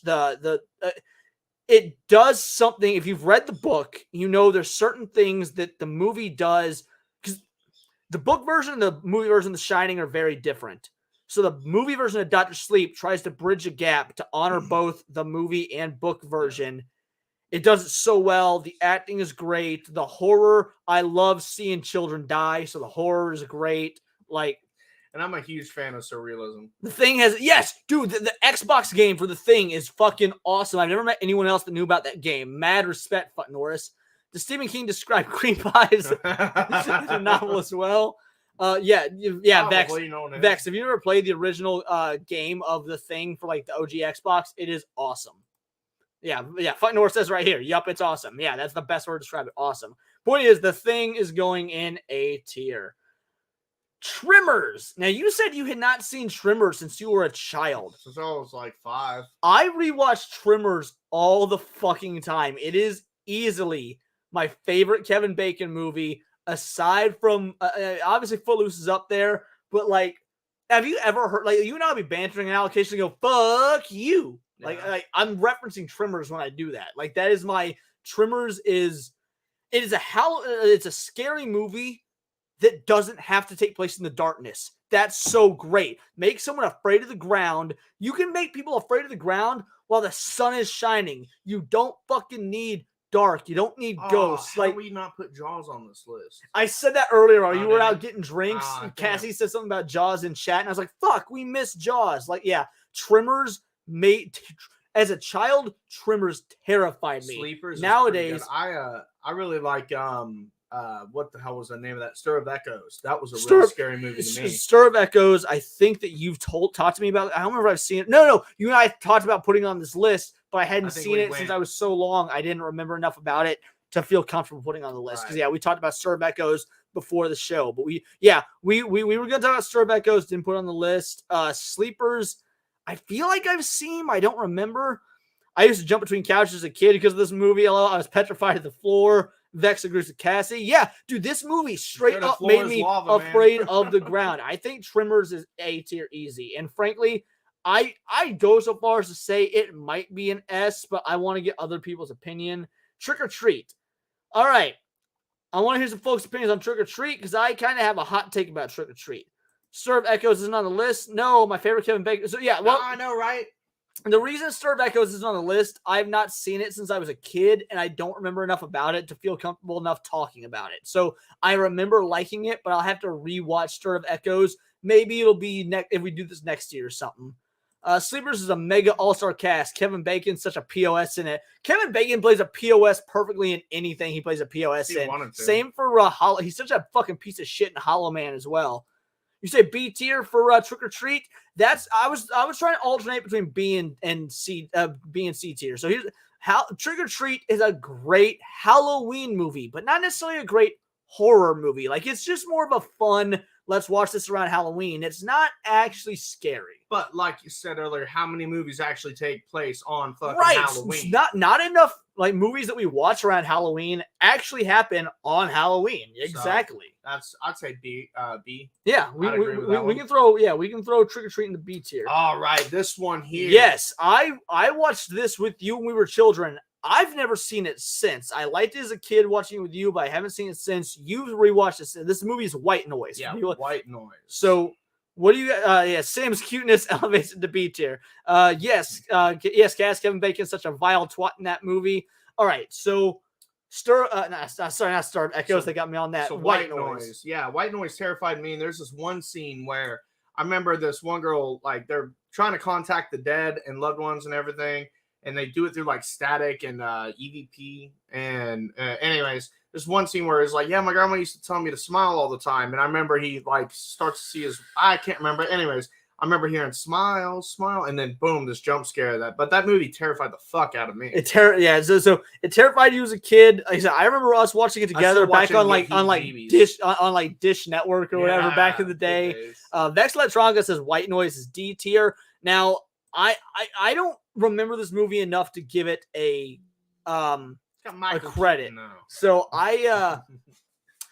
his wife is dead and everything, right? Isn't his wife dead? Yeah. Either way, so I'm gonna let you guys. As someone who fell asleep to static on TVs, it didn't really get me. So you might be alone in this one. I'll give you guys D. You'll give him D. All right. So we got D tier for White Noise. It's the only time I've ever said that in my life. I'll give you guys D. What is this right here? Oh, Wrong Turn. Wrong Turn. This movie is another one of those gross, scary movies. Yeah, it's sort of like just a quintessential 90s, like, gross. It's the most fun D, Leon 2023. Wrong Turn is one of those movies that I recommend everyone watch at least once, just so you can say you've seen it. It's that sort of quintessential 90s. Wrong Turn to me is the 90s trying to recapture the 70s. Mm-hmm. So I don't know if Miss Movie Film Vex Electronica has an opinion on that, but yeah, to me that's what Wrong Turn feels like. A truck driver? No, that's Joyride. Wrong Turn Joyride is a truck driver. Yeah, fuck that movie. I'm glad you found it. Glad you found that funny cast. But I don't know. I just think that's an accurate statement. Wrong Turn is the 90s trying to recapture the 70s. Like it gives out the same sort of vibes as Halloween or Texas Chainsaw Massacre, but with the more industrial, like gloomy feel. Speaking of, you know what else I can't believe we didn't put on here? What? Deliverance. That's a horror movie. I've never actually seen Deliverance. That's fucking. Anyways, but Wrong Turn I think is actually a C, but it's a C that you should absolutely see. Midsummer. I've not seen Midsummer. You have. Guys, you wanted Midsummer on the list. Guys, let me know A or S. Help me out here, because Midsummer was fucking great, just like Hereditary. So I've not seen Midsummer, but I've heard Midsummer's good. Really? Damn, Zeno coming in hot. Midsummer is easily one of the worst movies I've seen, coming up the back of Hereditary, which I absolutely loved. Dear Lord, what a letdown. Damn. Zeno agreed. But then Fuck Norris coming in with the A. Motherfuckers is divided on Midsummer. Okay. What do you guys say we meet in the middle? Yeah, let's go with C. Yeah, we'll meet in the middle and call it Midsummer a C. So apparently it's a you love it or hate it sort of film. And last but not least, we have The Grudge. The original the American version of The Grudge. I think that The Grudge was better than The Ring personally, but I like the Japanese version better than so I've seen the Japanese version of both. I like Ringu better than The Grudge, but the American version I like The Grudge better than The Ring. Burt Reynolds is such a hot piece of shit. I agree. Fuck Norris says A. It scared the I didn't actually find this movie scary. I found it really intriguing. I couldn't like look away from it. That said, it scared the shit out of my little sister growing up. Agreed, Leon. Oh, he says so actually, but backstage before we went live, Clay Media was saying the right thing, that he likes the remake better. Yeah. Scared the fuck out of me. I remember the first time I saw it and everything, so I'd give it a good B. Give it a good B? A B. All right.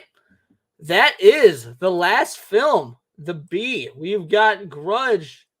So our S tier is Perfect Blue, Alien, Dr. Jekyll and Mr. Hyde, Dr. Sleep, Evil Dead, An American Werewolf in London, The Cabinet of Dr. Caligari, Halloween, Godzilla, Night of the Living Dead, Nosferatu, The Exorcist, Mothman Prophecies, and The Thing. So, by all accounts, by, words of Scaradice's unparalleled opinion, which may as well be taken as fact, we've got 1, 2, 3, 4, 5, 6, 7, 8, 9, 10, 11, 12, 13, 14. These are the 14 greatest horror films ever made. Nothing will trump any of these. I would love to know your guys' thoughts.